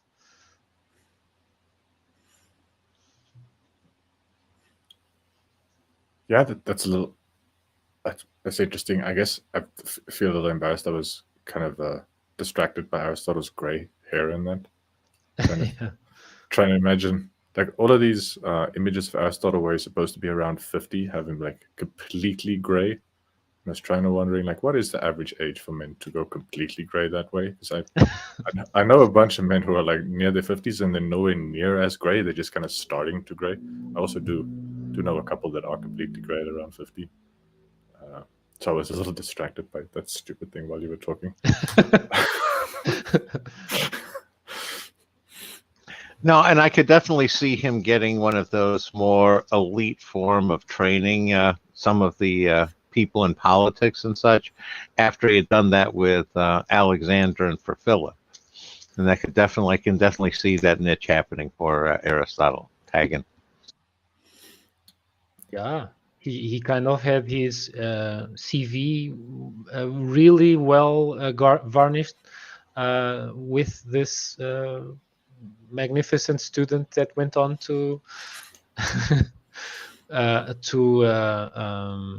manage most of the known world. So yeah, this is the guy that trains a guy that rules the entire world. So maybe politicians by themselves were already flocking to him without him kind of advertising his Nicomachean Ethics, and maybe he just quickly picked his already done Eudaimonian Ethics and quickly tried to adapt it to his newfangled target audience. This is just mere speculation, but it seems plausible. Try to do the timeline in my head real quick. So Alexander died around the age 30, and Aristotle died nearly the same time, like a year or two, I think, after Alexander. And he was in his early 60s, and he tutored Alexander as a teenager. So from 60, I'm taking roughly away 15. So I think Aristotle must have been around 45 when he started tutoring Alexander, and his son Nicomachus should have been around 5 around then. So probably started on tutoring with Alexander, and then maybe continued, because he only tutored Alexander for a couple of years, and then Alexander got busy conquering the world. So maybe continue his thoughts, the kinds of things he might have taught to Alexander, and then decided to target those teaching at his son. Yeah. His biological research probably also halted during this period for obvious reasons. Yeah. So I think his biological research mostly happened before he started his school. I don't know how much biology was happening at his school, or if he had assistants who did it at his school. But he got married and started his school around 40. So I think between 17 and around 30, he was at Plato's school. and then for about 10 years sort of traveled to Lesbos and did independent research, and then closer to 40 got married and started his own school. That gets the timeline right. So from about, I say, 45 to 60, he probably would have been able to command a very high tutoring fee to anyone who wanted to have their sons with political ambitions tutored, until Alexander died, and then fortunes changed very quickly for Aristotle. Yeah, a complete reversal. He went from maybe very valued in Athens, but maybe a lot of resentment was under the table. Alexander died. The resentment kind of expressed itself very explicitly. People died. Maybe some of his family members died. I think Graham alluded to this in a previous session. It probably, the combination of being isolated from his own school by necessity for ensuring his own safety and of his family, and probably even losing some of his associates and family members with the turmoil. He only lasted 1 year after he fled, and he didn't even die very young for philosophers' standards. His master lived until 80. Diogenes, the cynic, lived till 90 or something like that. So he seems to have died of something digestive, maybe even an ulcer related to that could have been already there, but it possibly was aggravated, deteriorated due to stress and anxiety. That's my speculation. Or an ulcer induced by a sword too. That can always have something to do with it. You never know. Always suspicious of those sorts of violent exchanges of power and such. Gonna tag. Yeah, well, whatever the case may be, he wrote a pretty decent ethics treatise before he went up. Yeah, this is a book that some people read like periodically during their lives to kind of reinforce the learning. I've heard. This was before I read it. I read it, and I think it's really worthwhile to read. It is kind of like Charles Duhigg's The Power of Habit before Charles Duhigg, and also James Clear's Atomic Habits before the time, which might be explained in reversal. These two authors probably drew heavily from Aristotle. It's also worthwhile to show that Aristotle classified in a broad stroke 4 types of men without yet going into the specifics of the virtues. So the virtuous man, a person that has throughout his character development in his life solidified the enjoyment of doing the right thing. So he kind of conditioned himself through habit to love doing the right thing. He jumps at an opportunity to do something heroic or generous because he feels inclined towards it due to this kind of reinforced association. Then there is the vicious man. Pardon the typo. The vicious man has the reverse conditioning. So he has somewhat or somehow in his life been kind of trained or conditioned or traumatized into loving doing things that are considered wrong and immoral. And so he gets a kick out of doing things that are immoral. Then there is the self-controlled man who hasn't perfected his own character and hasn't benefited from such a big regime of self-discipline as the virtuous man. But he has somewhat a grip of reason and a system of ethics that he knows by heart. And he, upon seeing the temptation to do something wrong, he uses his reason to avoid it. maybe even heroically, or when he sees some danger in which he can kind of face the danger to do some good and help someone else out, even at some risk, personal risk, he tends to take the chance and does the risk and faces the risk. And so there's some contention whether the virtuous man is the superior man or the self-control is the superior man. And then you have the weak-willed man, also pardon the typo, who, although he has a framework of an ethics system or a rule system in his head, whatever it may be, the Mosaic Law, the Ten Commandments, the Golden Rule or whatnot, he nevertheless, because he has such intense passions or impulses, most of the times he knows the right thing to do, but he cannot bring himself to do it, or even to avoid doing something that is wrong, but is very tempting to do. So I thought it really psychologically interesting that these kind of 4 types of human being were described. So curious to know what you guys think.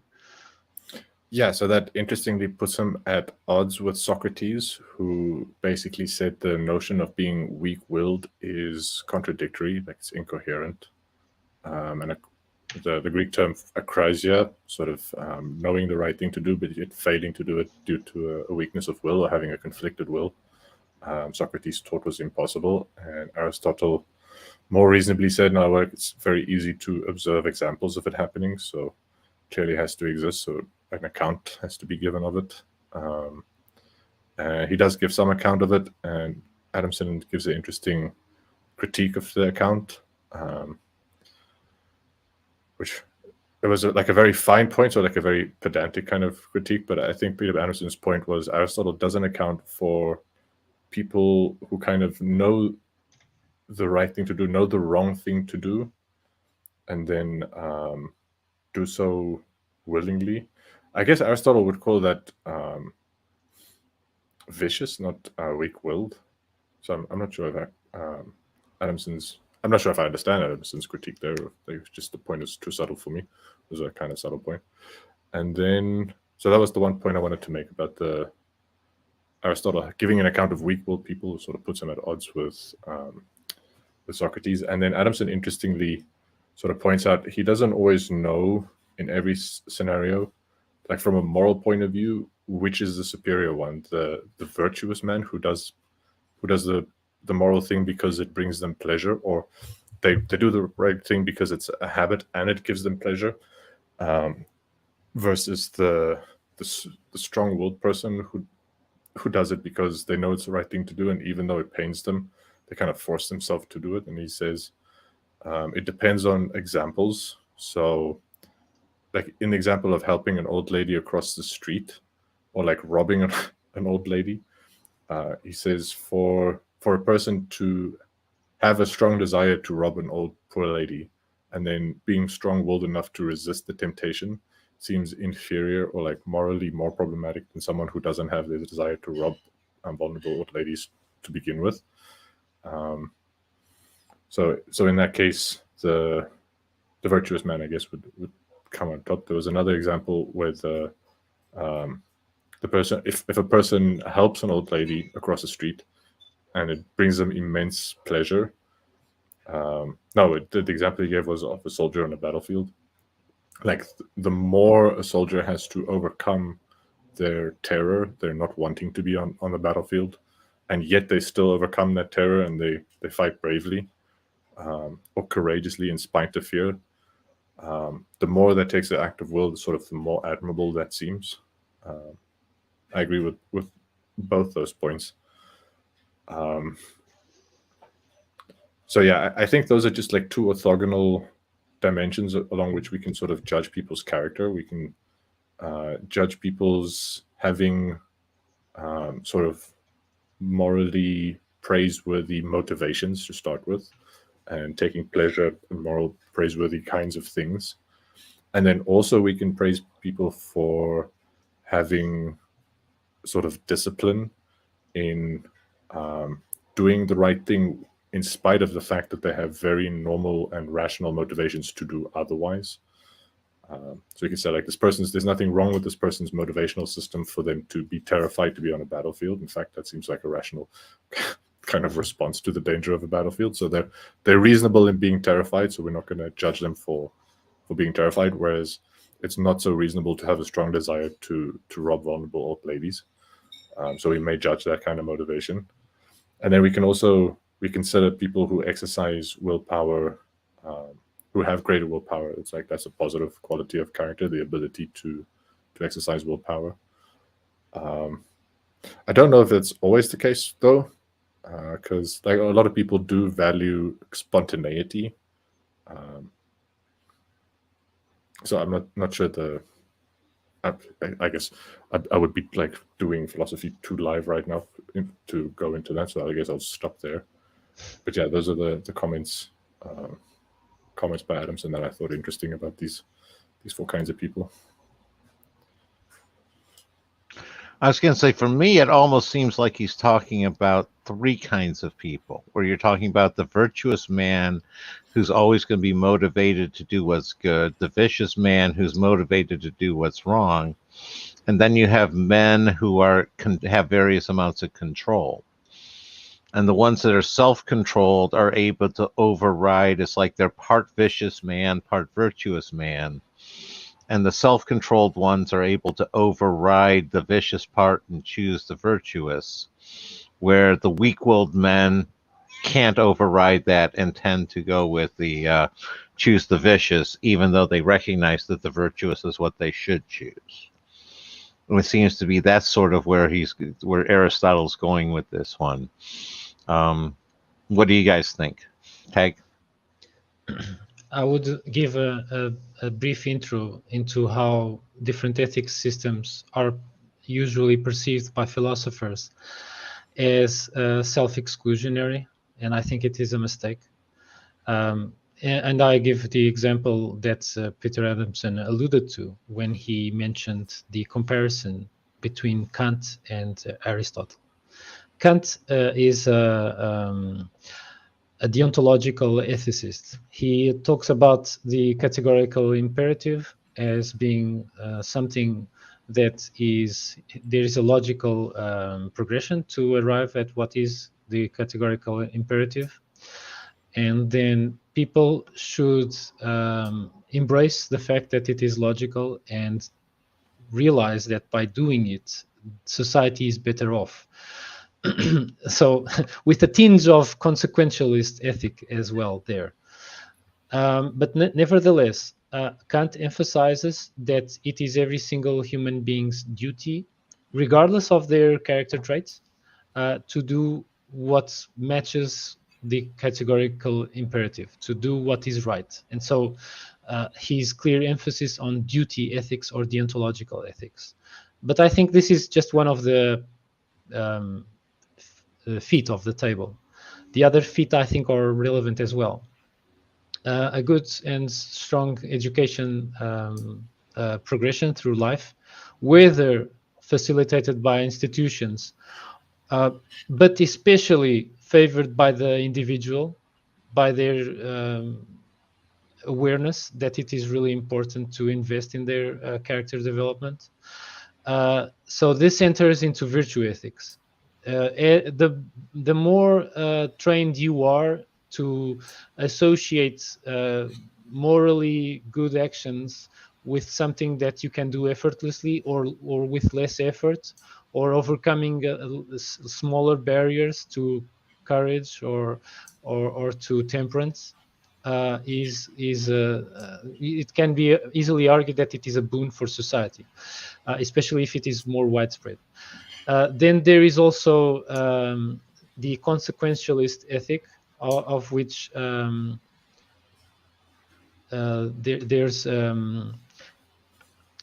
I think it's David Hume that is considered a consequentialist. Please correct me if I'm wrong. I mismixed these guys. Yeah, the name that came up for me is Jeremy Bentham. Yeah, exactly, Jeremy Bentham. I was confusing Hume with Bentham. Jeremy Bentham, he is the father of modern day consequentialist ethics, And John Stuart Mill is the father of a variety of consequential ethics, the utilitarian ethics, which focuses again on happiness, on what produces the best outcome regarding happiness. But consequentialist ethics is using our best judgment when we are with some kind of action that we are deciding to do, that we are wondering if it's worthwhile to do. We use our best faculties available at the time to do such a decision, or to not do a decision, or to choose something else completely different. It cannot go without saying that to be a really excellent person regarding ethical choices, it always is good to have good tools in our baggage, like having a good, well-ordered, logical, rational mind that tells apart what is fallacies, what is appeals to emotion, what etc., what is appeals to authority, so that the person can be a good consequentialist ethicist.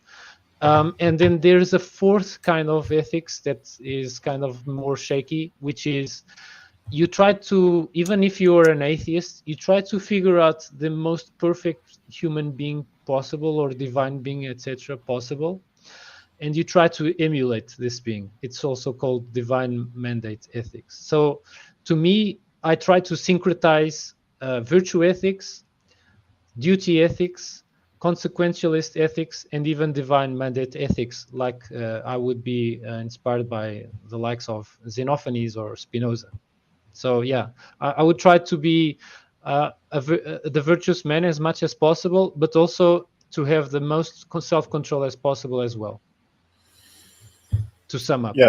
Yeah. So to just relate Aristotle's position to a bunch of those things. So I think Aristotle's main gripe with the duty ethics framework is that he sees life as having too great a variety of possible circumstances under which ethical choices will have to be made for it to be practical to enumerate laws that can be followed in every scenario.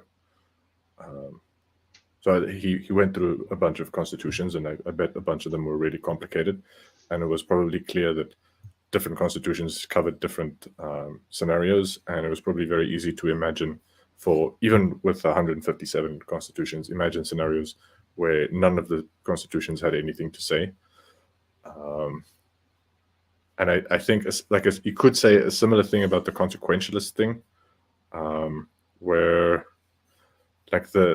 actually calculating or predicting the consequences of actions can also be intractable. So any action can have innumerable number of consequences, and especially the further you want to predict in the future, the more difficult task that can become, especially if you're in chaotic systems where small changes can have dramatic consequences. It can be really difficult to predict the future.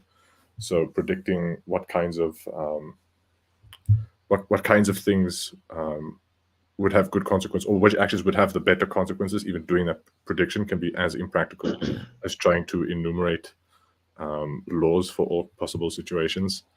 And so I think he's emphasizing the virtue ethics as a capability to make good choices, or like a capacity to reason in context, and sort of for that specific scenario be able to judge what's a good amount to eat, or how bravely to act, or like how angry to be, and who to be angry with, and in what way to be angry with them, or whatever.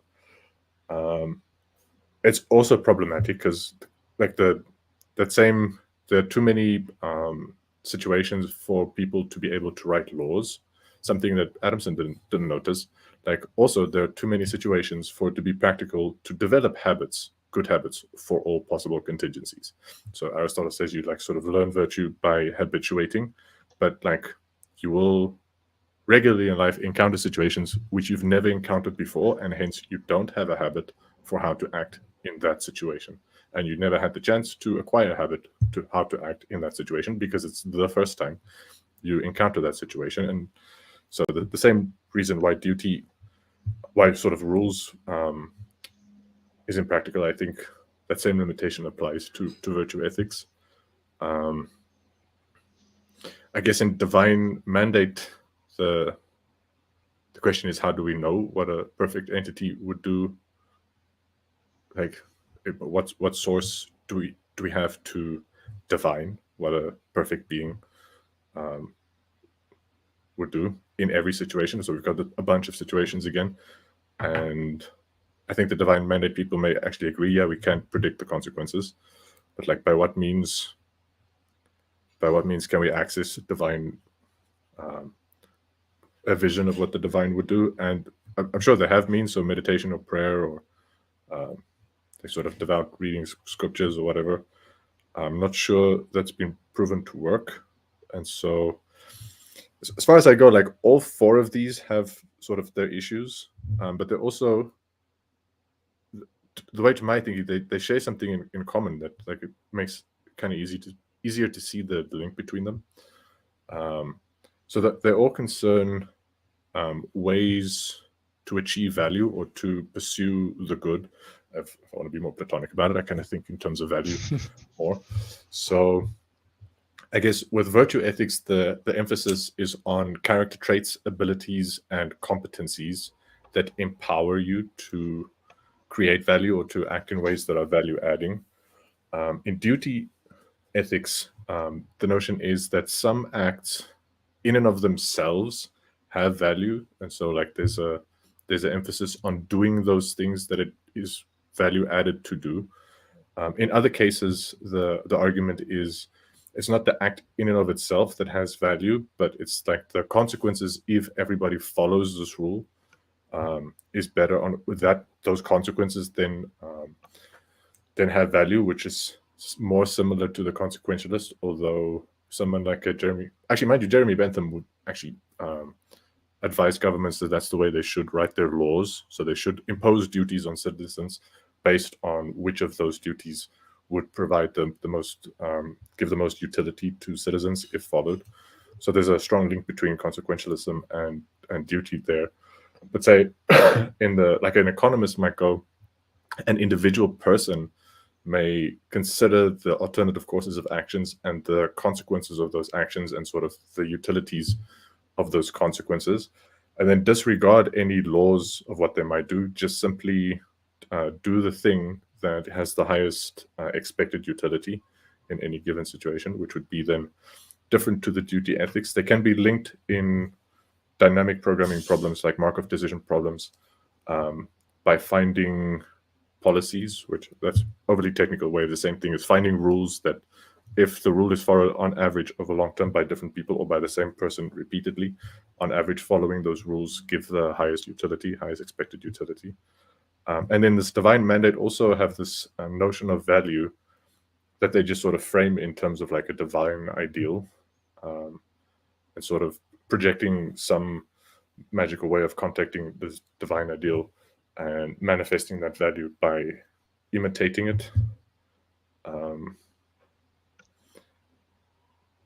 Yeah, that one is maybe through imitating value is imitating the actions that at least in an idealized world seem the best possible. I don't know. I don't have a lot of familiarity with the divine mandate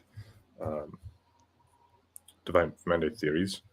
Just to clarify, I really wanted to stay away of the supernatural when talking about divine mandate theory, despite the name, because, for instance, you can admire a certain individual from history and his biographical account and the decisions that he made, and you might have studied him sufficiently to know that when you are faced with a similar situation, you will kind of not just knee-jerk your way through the situation. You will think, like many people ask, what would Jesus do? Or what would Marcus Aurelius do?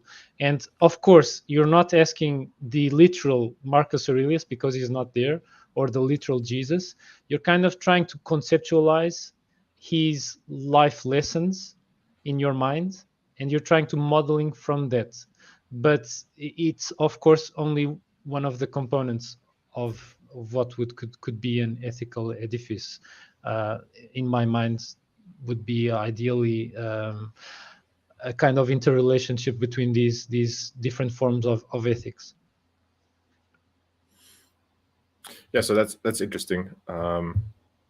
So most people have an intuitive ability to infer the motivations of others and predict the actions of others. It's called theory of mind, or sometimes called mind reading, or sometimes called mind sight, when like the focus is on perception.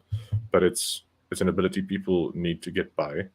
So I guess one naturalistic way to consider divine mandate theory is to leverage that to make decisions based on the predicted actions of known individuals that are admired for their ethical or moral righteousness. So sort of setting aside whatever you want to do, or whatever you believe about the consequences, or whatever you believe about the rules, and just predicting what a morally admired person would do and imitating that. Yeah, that makes naturalistic sense to me. So if you have stories about about Jesus, and you have sufficient stories about them, you could probably use those stories to kind of infer the motivational states of someone like Jesus, or if you have enough stories about the Buddha, or if you have enough stories about whatever sage you want. Socrates, I think, is one of them. I think especially people with high social skills who are pretty good at predicting other people's behavior, they can get a sense of the kinds of thing that person might do in a given situation, and so they can leverage that to try to come to ethical decisions. Yeah. So, but okay. So framed as in terms of value is then that's really like a methodology for taking valuable actions based on predicting the actions of an admired or Role model. A role model would take. Yeah. And of course, like those things can be combined. So you may have several role models that you may predict each of those role models, what might they do? And you could have some capacity to sort of predict the consequences of taking any of the courses of actions that you predict for them, and sort of spelling out the relevant values and evaluating the consequences against those values. And you might actually take into consideration a series of maxims or duties or laws that might be relevant. And you could also cultivate in yourself the ability to do that, and also the kinds of abilities and competencies required to act skillfully and excellently in different situations, so that maybe by habit you could do that. You could, yeah, trying to think, or you could combine that with a divine mandate thing. So you could have sort of a notion of virtue, or different kinds of virtue, different kinds of excellences, and do a really abstract kind of notion, or like a person that's, so you have a notion of courage, and you have a notion of wisdom, and you have a notion of justice, and you have a notion of temperance. You kind of put them all together in like a theoretical version of the most virtuous possible person along all these different kinds of virtues, and then try to predict what they do. But if you don't have any stories about any such person, it might be impractical to rely on your theory of mind. So you may have to do more theoretical kind of prediction of what they may do. So that might not go so well. Sorry, I'm ranting. It's just really interesting to me. This whole yeah, because this is kind of like, ethics seems like at first glance a very intractable subject, but with these studies, I did my best to make some sense of it all, even though I never read the source materials of Bentham and Kant, but I read some summaries on them, and even books on history of philosophy of them. Now, for Aristotle, I really read the Nicomachean Ethics, and I also read books like from the East, like the Hindu Upanishads, and some of the texts from Buddhism, which emphasize not just duty ethics, but also virtue ethics.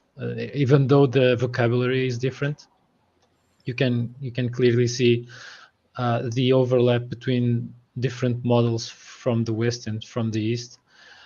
And it really seems that while people might kind of be in conflict by saying, well, my utility ethics is the thing, it's the final solution for ethics, or the duty ethics guy Kant says, my solution is the last, it's the final thing. I think that the best approach is to try to syncretize these, because I think we would be doing a disservice to the incredible work done since the Ionians and also since the Buddha until our times with these streams of really brilliant ideas. But I'll shut up. Graham, you probably also have some things on your mind. I'll throw in at least a few cents here. One of the things I'm picking up on is basically the source of the ethics, because it's like the divine ethics. You also have like the popular ethics, where you're appealing to the social norm. Those tend to be external opinions, like an appeal to an authority that you're choosing.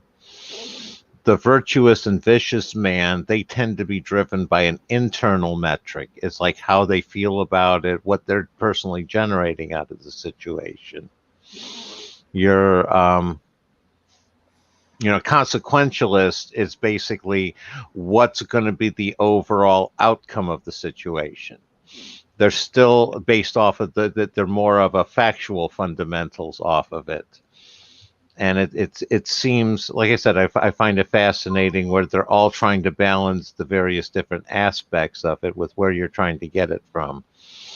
And when you move into politics is when it gets really interesting, because how do you authorize the group to enforce one given set of ethics over another? That's where that becomes a very good question going forward. So going to tag on that. Yeah, it's almost like if someone fleshes out something ethics wise, there's gonna be at the downstream some politics eventually. Go ahead, Nidal. Yeah, I was gonna say, actually, I also like this notion of these frameworks as almost methodological frameworks. So like virtue ethics focuses on cultivating habits and desires and capacities, like competencies that lead to good actions.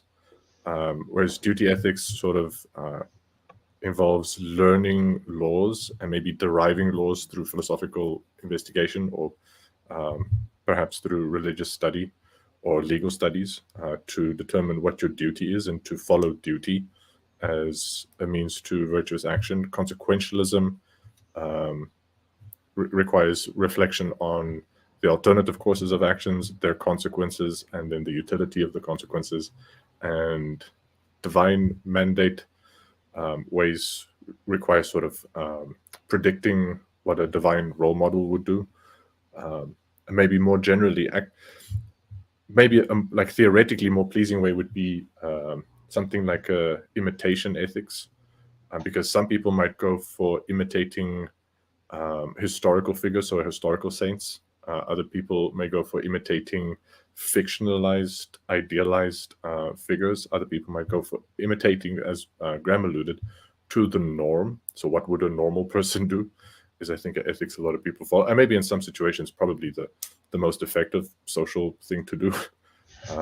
Sometimes like what's normal might be considered extremely immoral, but often it's not. It's just kind of all right to do whatever is normal, and if you do what's normal, you'll get the least in trouble if you just kind of follow the flock.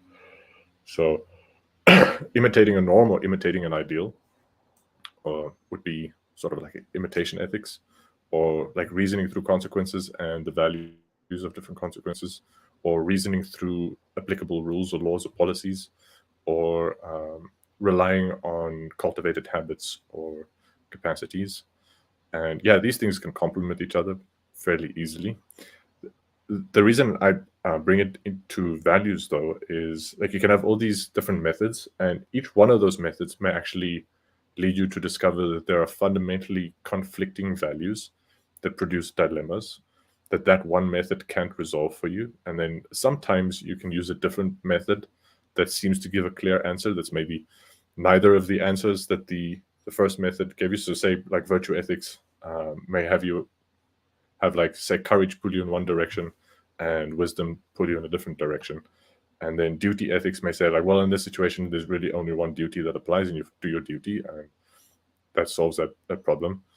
But in other times, I think you can be stuck with neither of these things really resolving what is at base a conflict of values. So we value different things in life. Each individual has different values and different purposes. As I said, Aristotle's view, he thinks humans have a purpose, and I think humans have purposes, and they can be in conflict with each other. And I think that's the root of a lot of like sort of this weak will, the crazier thing, is that people can be motivated by several things, and they pull in different directions. And so maybe the part of them that's being taught to talk about ethics can see, like there's a right thing to do here. Everybody would agree this is the right thing to do, but I really want to do another thing. And it doesn't have to be those like two things in conflict. Like, I know I shouldn't smoke, but I want to smoke. It's like one of those things where there's a right thing to do is not to smoke, and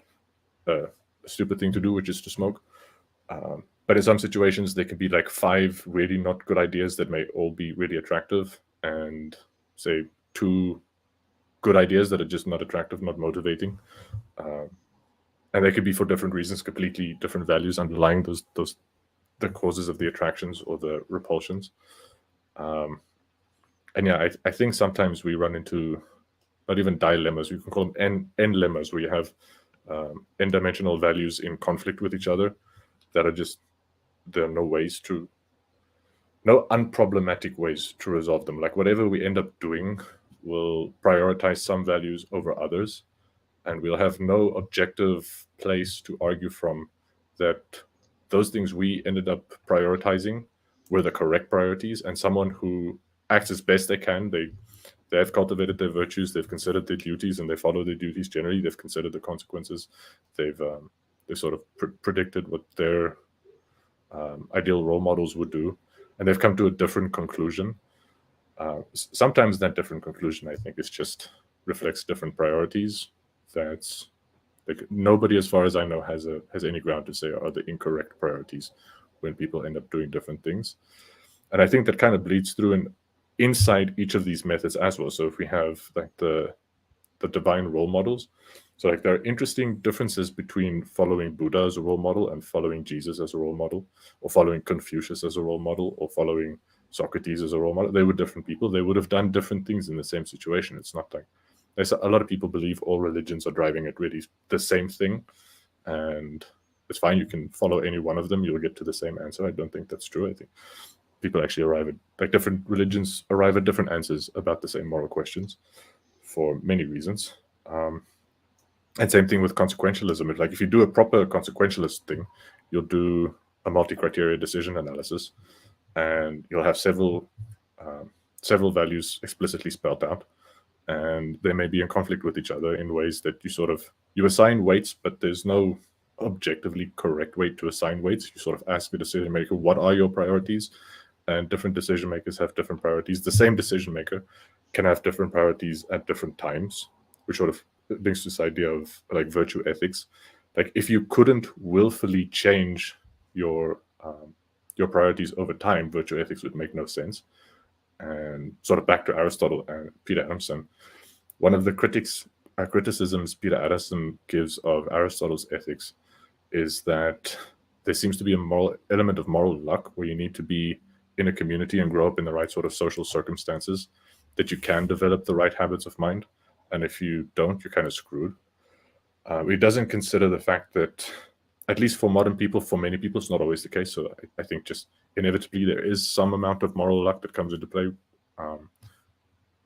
determining whether people turn out into good people or not so good people. But most people, they have enough choices, even if not like metaphysically entirely free choices, but they have enough choices that they could actually change the people they're around. So they could change jobs, or they could change cities, or they could change countries. They could choose their friends, and they can make choices that will down the line influence their character.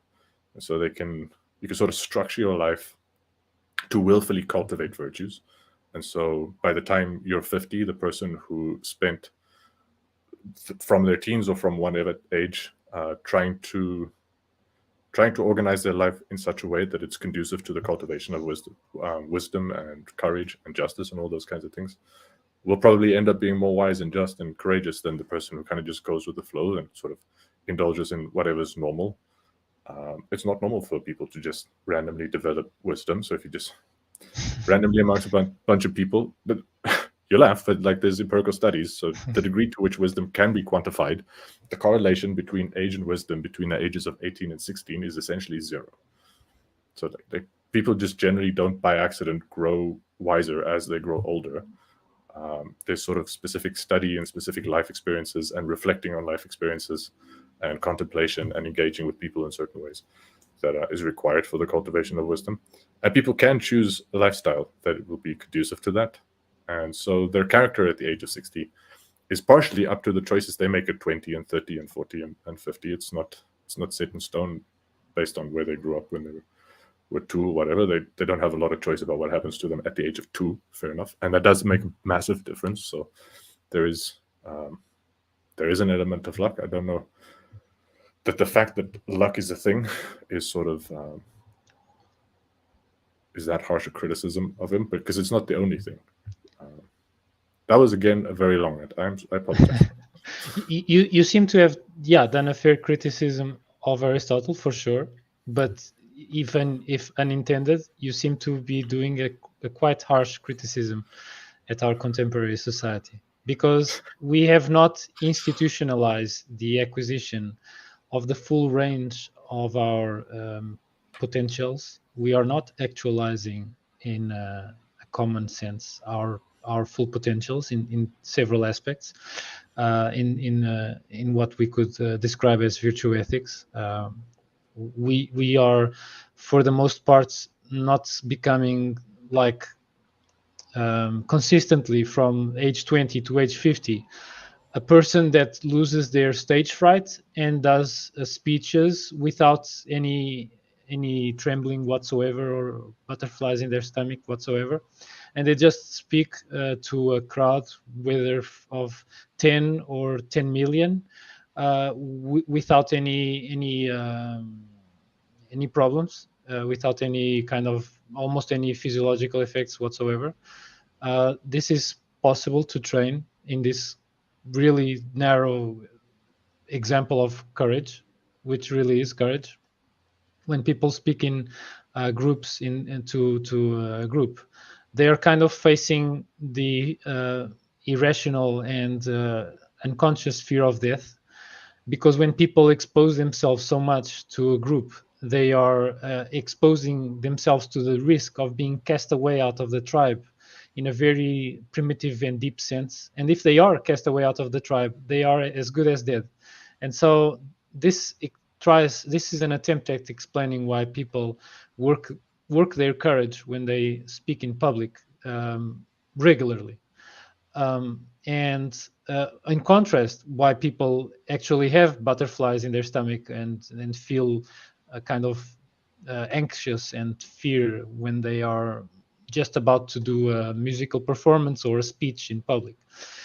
And except very narrow senses, like some people that do regularly public speaks in groups like the Toastmasters, or people that develop their musical career in a conservatory and do regular concerts, or people that go into politics with all that in our contemporary society brings in terms of character development in that path nowadays. Except that most people that have a 9-to-5 job, they just do more of the same every single day, and they are more or less within their comfort range every single day, except rare circumstances. And so if people are only operating within a domain of comfort, they will hardly do any character development, any virtue ethics. It will be very, very rare and up to chance indeed. And so, well, if there is something that philosophy can bestow humanity nowadays is to improve the human condition by making virtue ethics something that happens consistently along with the other forms of ethics, and is part of the what we consider normal upbringing of children and the normal path that young adults and teens start with when they realize the imperative of becoming a self-taught person, and stop being so reliant on institutions of education. And so, yeah, this is, I think, something that if I would choose something from philosophy, that is a major thing to tackle, for sure, it's this. I would also like to show you guys 2 slides with the virtues that Aristotle enumerated, which are a whopping 13 virtues. Or please tell me if you have anything to add before we go. Graham, do you have anything? No, I'm good to go. Okay, so Socrates enumerated four virtues: wisdom, temperance, courage, and justice. And Aristotle goes and 13. So the first one is courage. Yeah, okay. So he nailed one that was mentioned. Temperance as well, and we could call it moderation. And notice that we are talking about the Goldilocks ethics here, because all virtues described by Aristotle are situated between what he considers 2 vices. And I won't enumerate all of them, otherwise we won't leave here, but I will focus on what matters, the virtues. And then we have liberality, regarding more of like financial literacy, and also magnificence. Then regarding honor and fame and infamy, there is proper ambition, which is to be self-aware of your honor, of your achievements, but in a way that is realistic, and in a way that you are not doing a disservice to your own accomplishments, and also not in a way that you look like a self-entitled pompous prick that over exaggerates your exploits. Feel free to stop me if you want to kind of add a comment. And then we have magnanimity, which is the major virtue regarding honor and dishonor. It's a bit related to temperance, because here people are avoiding to indulge in vanity and self-exposition, and they are also not being kind of too meek, in a sense, like pusillanimity. Then there's patience, which situates between irascibility and lack of spirit. So if anger manifests in a person with this kind of virtue, it would be righteous indignation. Then there is truthfulness. I think the Organon caters to this. Wittiness. This comes from rhetoric and poetics, for sure. If a person has a rich vocabulary, trains conversation, dialogues, dialectic on a daily basis, and has a nice domain of several fields of knowledge, probably they will be a nice conversation partner.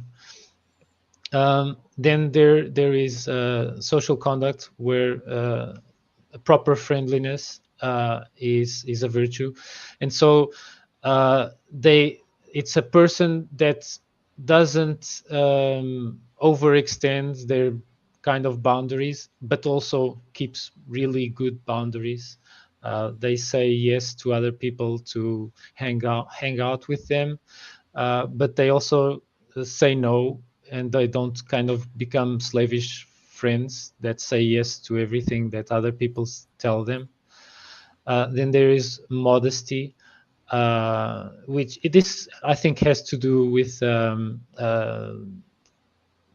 physical self-exposure. So maybe Aristotle was kind of being self-aware here, because he liked to dress well and have a lot of bling, and he maybe was kind of trying to avoid being excessively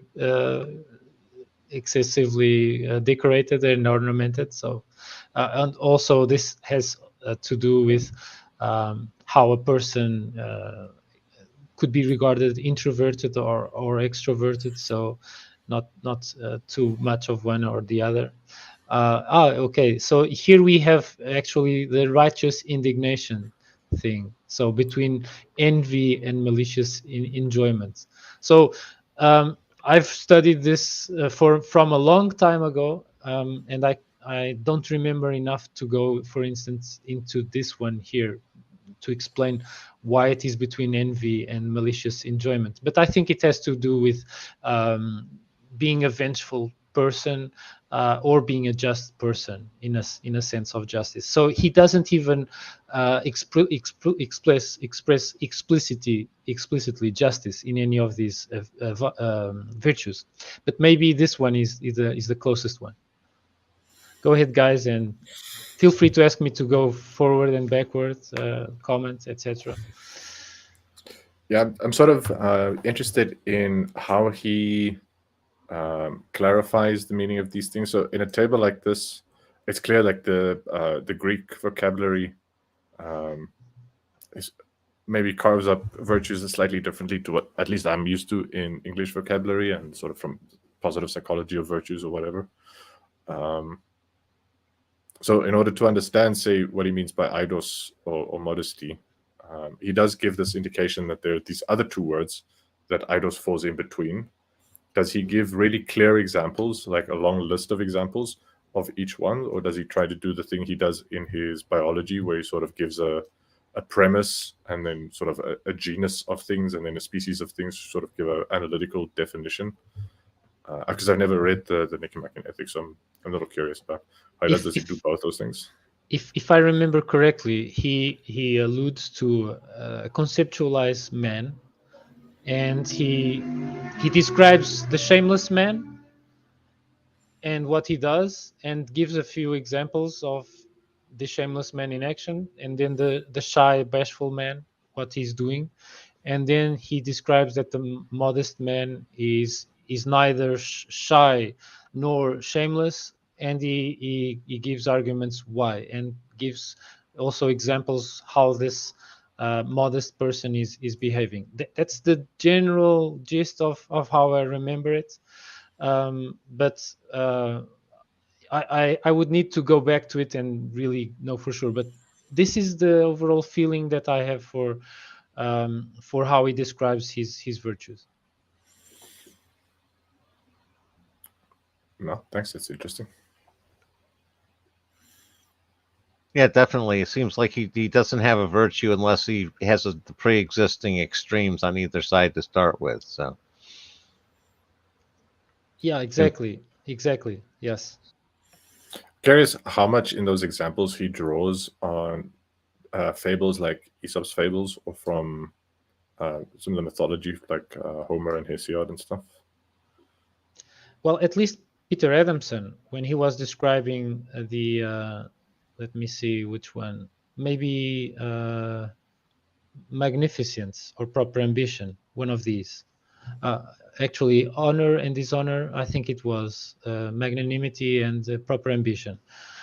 Peter Adamson was describing that a person, a character like Achilles, he had kind of is righteous in kind of selling himself as a superior man.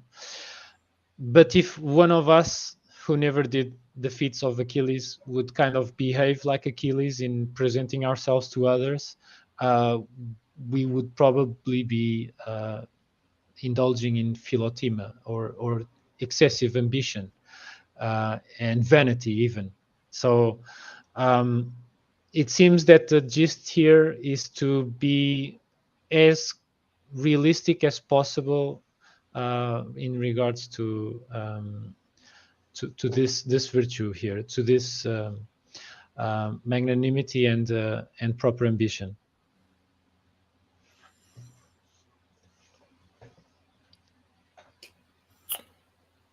So Nerdalim, you already said that you haven't yet read the Nicomachean Ethics. Graham, have you before had any contact with this material?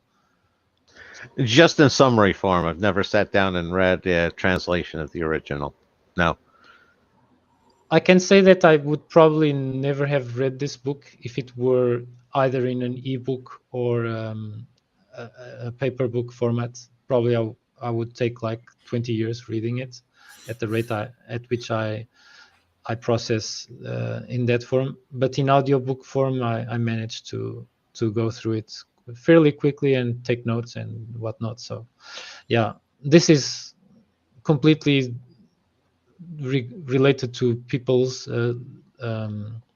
styles of learning. So audio worked for me, and I took the chance and read it. But it was a while ago.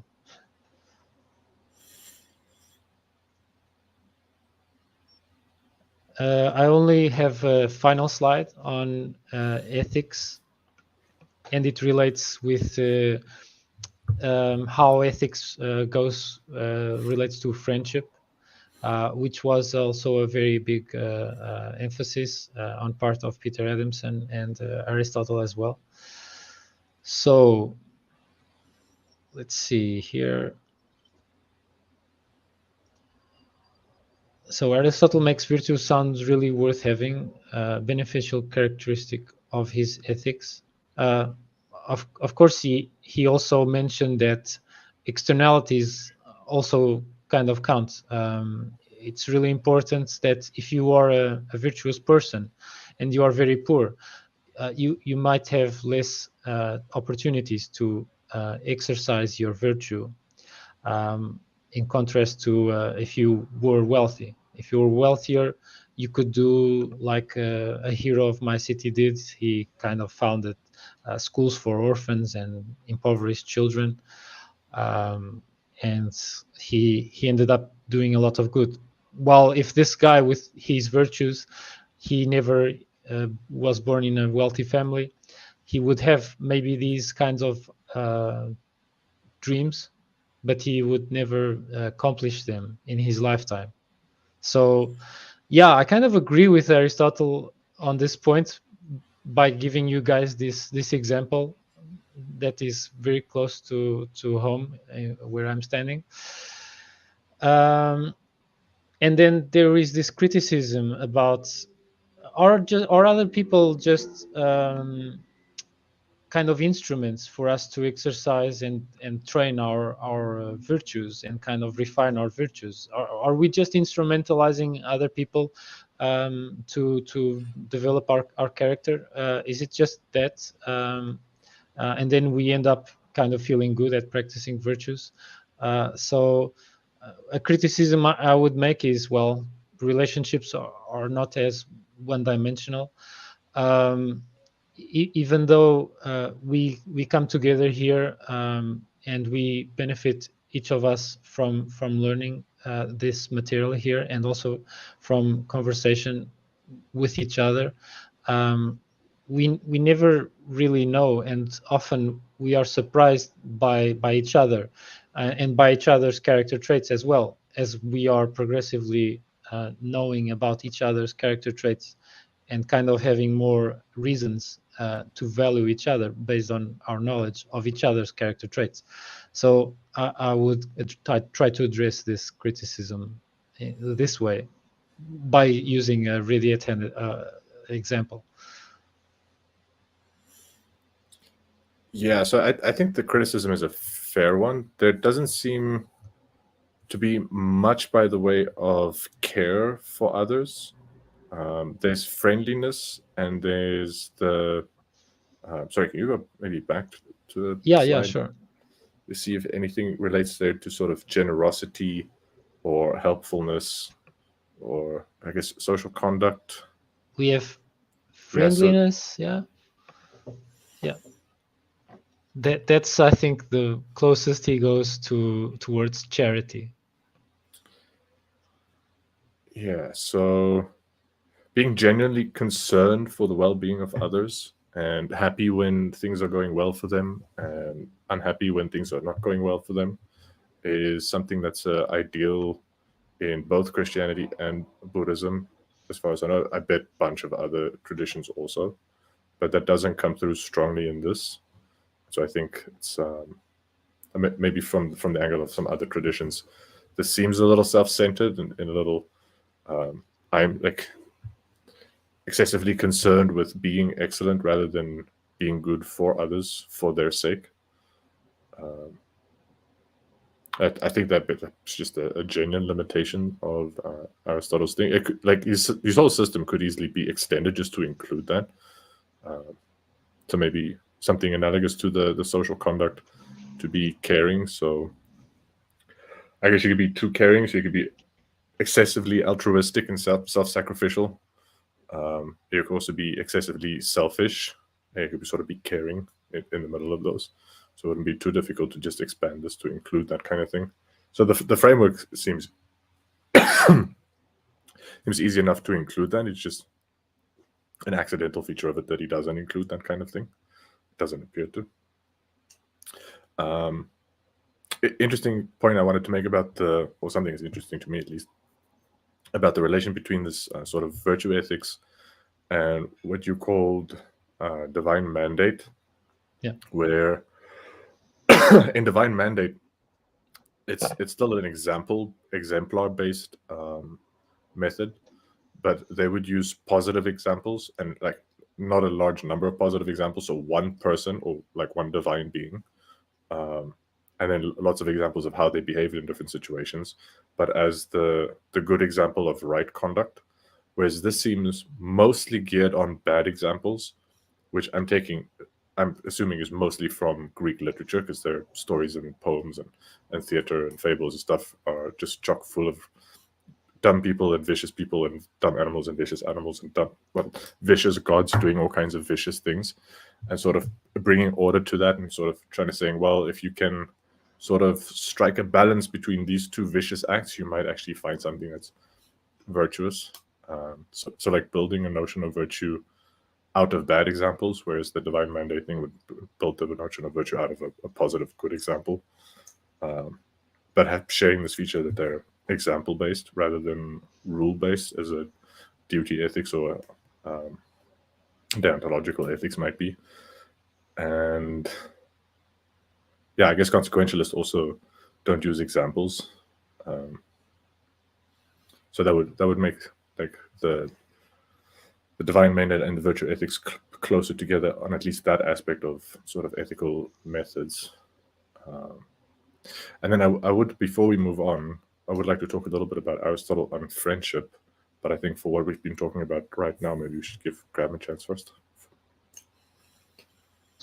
Yeah, I was going to say, my big observation there is you shouldn't have somebody who's causing the problems, which they then turn around and solve for the people.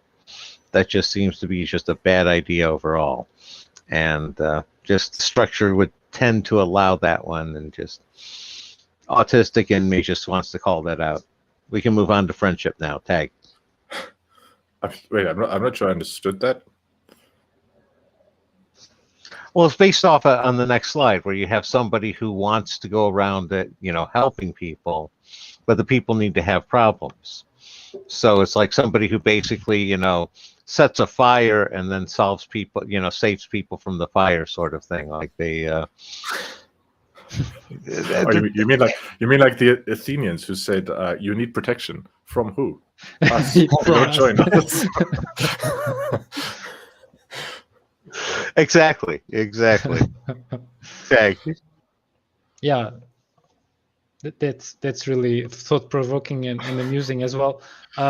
You guys reminded me of Peter Adamson quoting that philosopher, which is his grandpa, who said, "Everyone has some use, if only to serve as a bad example," which is it's similar to something that I remember Confucius having said. So a wise guy, he will learn from everyone. He will learn from people that are virtuous. He will learn from vicious people as an example of what not to do. We've seen this in Marcus Aurelius. He learned from his direct antecessor, his predecessor Antoninus, how to behave, and he learned from the guy before, who he didn't even name in his journals directly, because of how he kind of viewed him, probably, as scholars believe, Hadrian, who was, although he was kind of a big leader, he had his qualities. He was very intemperate and quick to anger, and so, well, these things, for a person that looks very closely and examines others and tries to learn more about human nature, and about ethics as well, you can clearly learn from people that know nothing, have no grasp on ethics, that are either amoral or immoral. You can learn from these people, and you can see the consequences, the downstream consequences of immoral people like Caligula or Nero, who had indeed relatively shortened lives by backstabbing.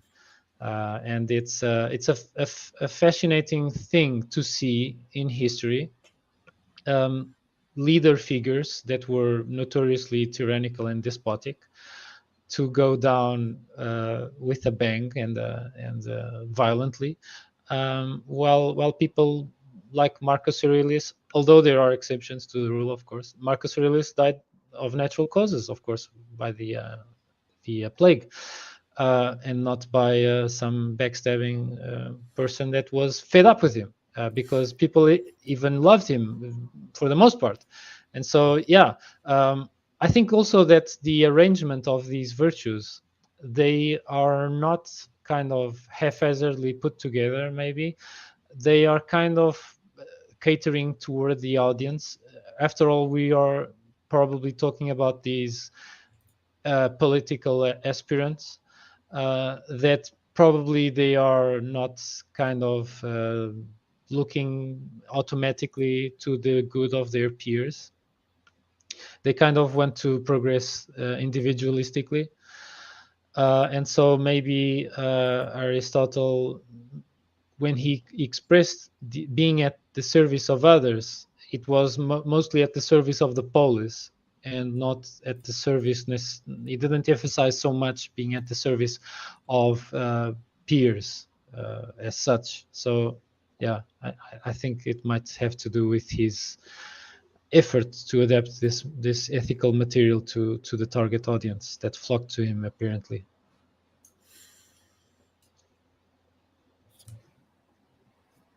Yeah. Shall we move on to friendship? Yeah. Well, regarding friendship, go ahead, Graham. I said I'm good with moving on to friendship. I was going to say Hadrian did have the softer side, but other than that, let's move on to friendship. Yeah. Okay. So let's see. For this part, Peterson himself doesn't say too much about what Aristotle has to say about on friendship, so he's like really short on it. One of the books I'm slowly reading is an interdisciplinary study on friendship, so cross-cultural anthropological view on friendship, but also a developmental psychological view on friendship. And because like very little neuroscience has been done, just some small amounts of neuroscience, and then also a behavioral game theory approach to friendship. So it's like a really interesting book that kind of takes a bunch of different methods and tries to understand friendships in a way that's sort of the science of humanity. So like compare across cultures, try to get it as universal as possible, and also scientific. So try to make use of mathematical models in the form of game theory and try to test them against experiments. So behavioral game theory rather than just the theoretical stuff. And so one of the things they cover is Aristotle's view on friendship. And the notes I have from this book is Aristotle in the Nicomachean Ethics said true friendship, for a friendship to be true friendship, a friend must wish well for the other, and the other must share this goodwill, and both must recognize that these feelings are mutual.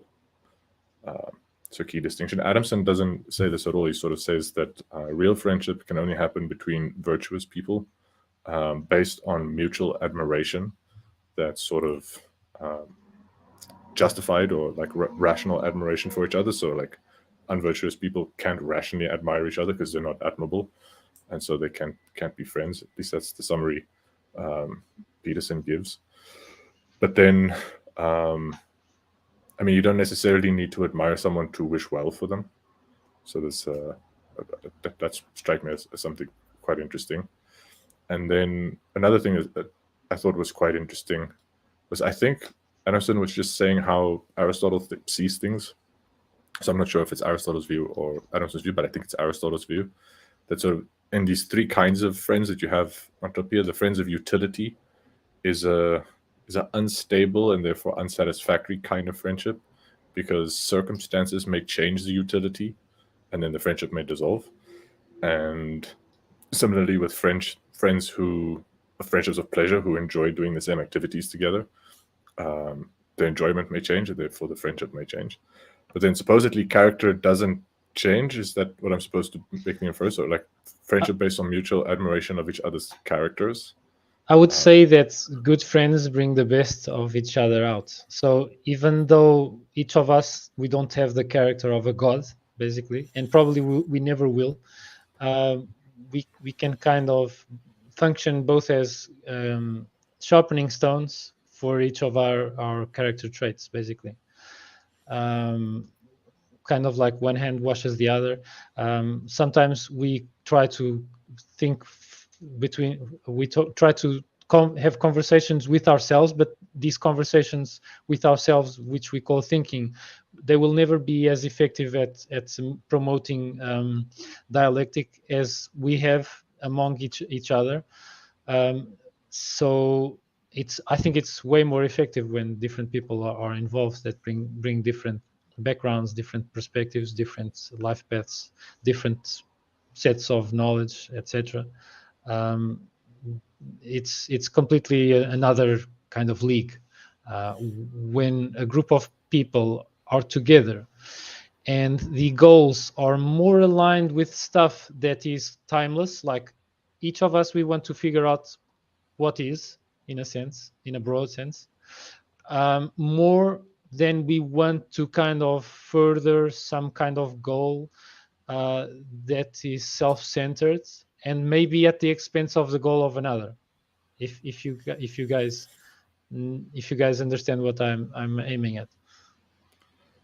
Yeah, I think I do, and I think I agree. I just want to make sure I understand here what Adamson is saying about Aristotle, and I think I'm not entirely in agreement with at least how Adamson is summarizing Aristotle here. Agreeing with him that somehow like admiration for character is like a truer definition of friendship versus friendship based on pleasure or friendship based on utility. Just because admiration can be fickle as well. So someone can have a moment of weakness for various reasons. It could be illness, it could be circumstance or whatever, and do something really humiliating that make friends lose admiration for each other. More seriously, people can suffer strokes or develop Alzheimer's or have all kinds of brain diseases that actually deteriorate their character, and their friends can you kind of lose the friend you had in terms of their character, and you lose admiration for them as well. So friendship based on admiration can end, or like just the way friendship based on utility can end, and just the way friends based on pleasure can end. And so I'm not sure that they're, I think Adamson said like because they're more sustainable, they're like truer friendship, which I don't entirely buy. I also like in this classification what seems left out, which is a large number of friendships, maybe that it's more commonly or more stereotypically among women, but it's definitely exists among men too, is friendship based on mutual adoration rather than admiration. So not necessarily thinking very highly of each other in terms of sort of respect and awe and admiration, but rather sort of having very warm and affectionate feelings for each other and finding each other cute and comforting to be around. Like I said, I guess that's more common among women than among men. But I think a friendship based on mutual adoration has as much claim to be friendship as friendship based on admiration. And frankly, I think friendship based on utility and friendship based on pleasure has as much claim to be like real, true friendships. The fact I don't think they're necessarily much more unstable or much more likely to end. So it depends on the kind of people. Some people enjoy the same things for their whole life. So like drinking buddies can very easily be drinking buddies their entire lives, or golf buddies can be golf buddies their entire lives. Jiu-jitsu buddies can be jiu-jitsu buddies their entire lives, and have nothing more in common than the fact that they share these mutual pleasurable activities.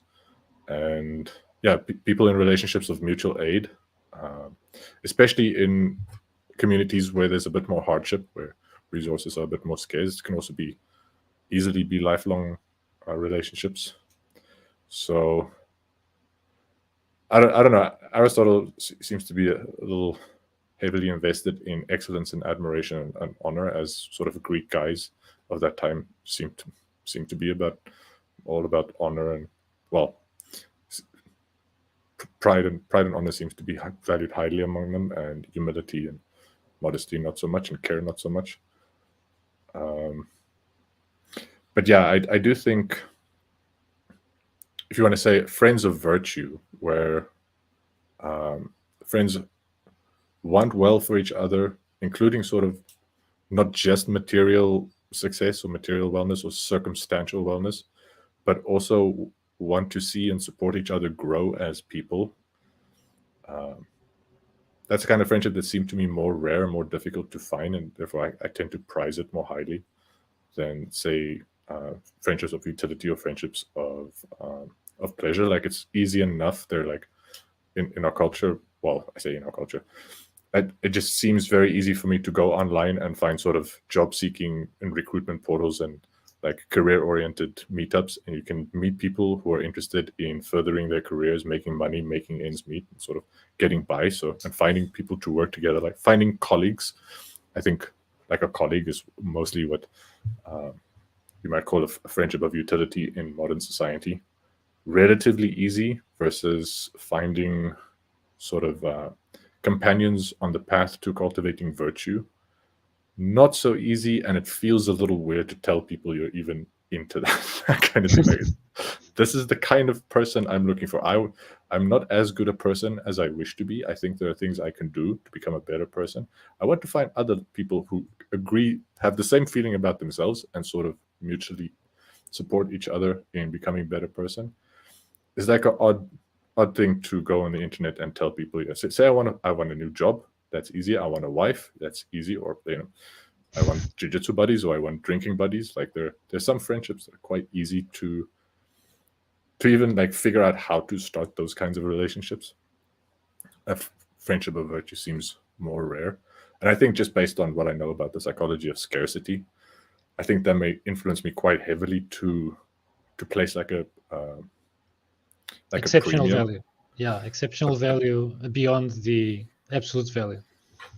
Yeah, but for that same reason, I'm a bit wary of sort of being overly contemptuous or disregarding of my jiu-jitsu buddies and my colleagues, and like those relationships are also very valuable. And I think there's maybe a bit of a trap for, say, like philosophically oriented people or spiritually oriented people, or like people who consider themselves like on this path of becoming a sage or a great person or a virtuous person or whatever, to denigrate normies, saying like, oh, like you guys who like going drinking are like beneath me, like you guys who just like playing golf, you're not good enough for people like me. I want really good friends, like virtue friends or whatever. I think that's a bit of a risk, so I'm trying to avoid that. And generally, I think that's a bit of a risk that's a bit of a feature of Aristotle in general, is he has contempt for women, and just something we haven't mentioned maybe enough times. And he has contempt for slaves, and he really does. He does come across as like quite a condescending, patronizing, arrogant kind of guy. Even though, like, yeah, you might say the dude is super impressive. Like, he's pioneered a lot. So you may kind of say, well, he deserves his condescension. I still think it's like an unattractive and unvirtuous thing to be that condescending and that patronizing to lesser people.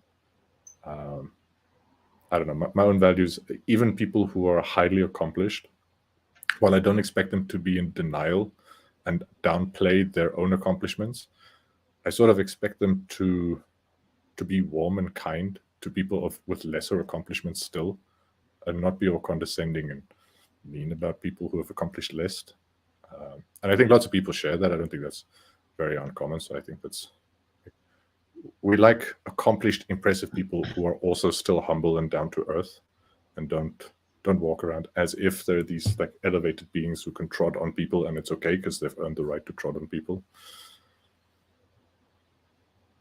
Sorry, that went into a rant again. We're getting in a habit of ranting. Maybe you clearly are passionate about these kinds of subjects. Graham, please, if you have. Yeah, I was going to sit there and say, unfortunately or fortunately, Aristotle is every bit as smart as he thinks he is. So, yeah. And he doesn't have to be so mean about other people being dumber than him. Well, he understands that they can't help being dumber than him. That's what happens when you're Aristotle. They're just going to be dumber. Yeah. I was going to say, as far as leading off with those, yes, I'd like to have that philosophical friendship. On the plus side, you're not likely to get back a lot of false positives. Usually if somebody says, "Oh yeah, I'm into that too," you're probably safe to at least explore it a little. But what I'm seeing on the French, That's what I thought when I became. That's what I thought when I became friends with a covert narcissist who abused the shit out of me. Like, oops, I don't know about that, Graham. Like, false positives can go very wrong. You learned a few lessons, though. Oh boy, trust me, I know what it's like to learn from some of those covert narcissists. You have a doctorate and etc. Further studies. Yeah. It's when I get done with my internship that I'll be happy. No, on the friendships, it seems like they're talking about the different types of friendships are based off of where you're getting the benefit. It's like in the utilities, you're getting the benefit from what you can get from the other person and from the friendship. The friendships of pleasure is you're enjoying what's happening during the relationship. And that seems like everything else, Aristotle's sticking into the character, where if you're not getting it, it's not based off of the tit for tat you're getting from them, and it's not based off of what you're doing in the activity. It's got to be based off of character, which is everything else. I don't know if that makes sense to you, but it seems to be where he's talking about. Tag. I would try to kind of address Aristotle and also describe how these friendships would work. Yeah, I think Aristotle could have gone further with his third point by emphasizing that the vector is more important than the position. When people come together and they have this shared ambition to embark on a kind of a journey that the Greeks would call metanoia, which is a path of self-knowledge, self-discipline, self-improvement, character building, etc., whatnot. When this is earnestly pursued and people are on board, people will start from different positions metaphysically, and it will be quite difficult to quantify those. But nevertheless, there will be some variety, some diversity. People aren't made like cookie cutter virtue ethics kind of persons, since this is, we've already established, something that's otherwise in society, it's a product of chance and luck. That's why some people might be lucky and they end up a bit more kind of leveled up in certain virtues, and others will be lesser in virtues and etc. But I think intentionality regarding this kind of pursuit is quite important. It's kind of like goals alignment in a sense. So I would kind of draw from Aspasia, what Aspasia seemed to infer that indirectly when she was describing Xenophon and his wife, in regards to, well, they should be kind of, instead of emphasizing looking to replace each other with a better spouse, they should be kind of rooting for each other for their improvement or self-development. And so, yeah, this speaks a lot to me, this kind of path, as a path that I've intentionally started on my own. And I can say that since I started this path, I've also kind of did some outreach with esoteric writings on Twitter mostly, despite the character limit.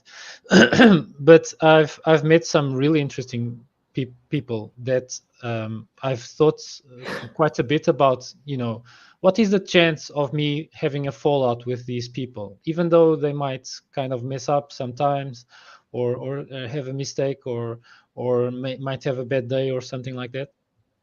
But so far, it seems that some of these people, these remarkable individuals, counting on with yourselves as well, since there is this kind of intention to, instead of just complaining about the state of things and the state of self, it is trying to transcend our kind of currently established boundaries.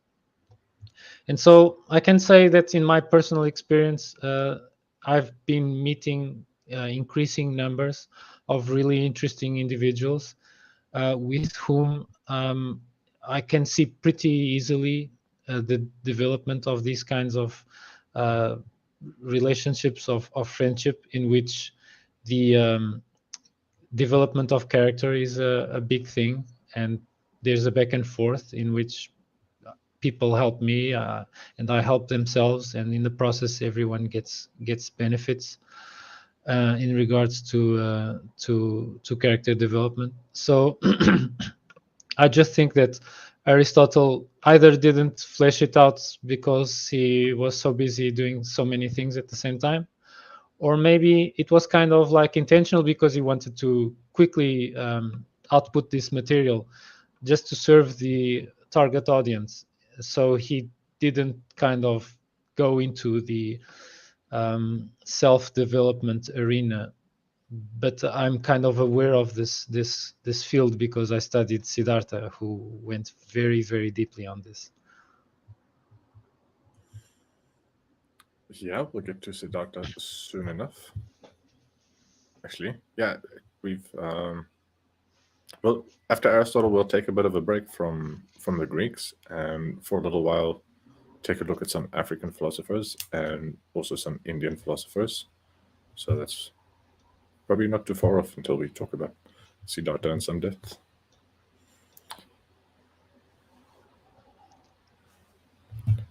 Anyways, I'm looking forward to the future episodes to kind of have a breath of fresh air because we have been on the Greeks for quite a while, and philosophy hasn't been entirely exclusively made in Greece, much less ancient Greece. Yeah. And it's, as always, it's very pleasant to have you guys on board. Yeah, I always enjoy these. Always thankful for you guys for taking part in these. Yep, always a good time. Thanks again. All right, shall we call it a day then? And say goodbye to our audience. Goodbye, and thanks for being there, audience. Yeah, our imaginary audience. Thank you very much for watching. Yeah, we're talking about ourselves probably. Yeah. Bye-bye. Catch you next time. Yep. Bye. Bye-bye.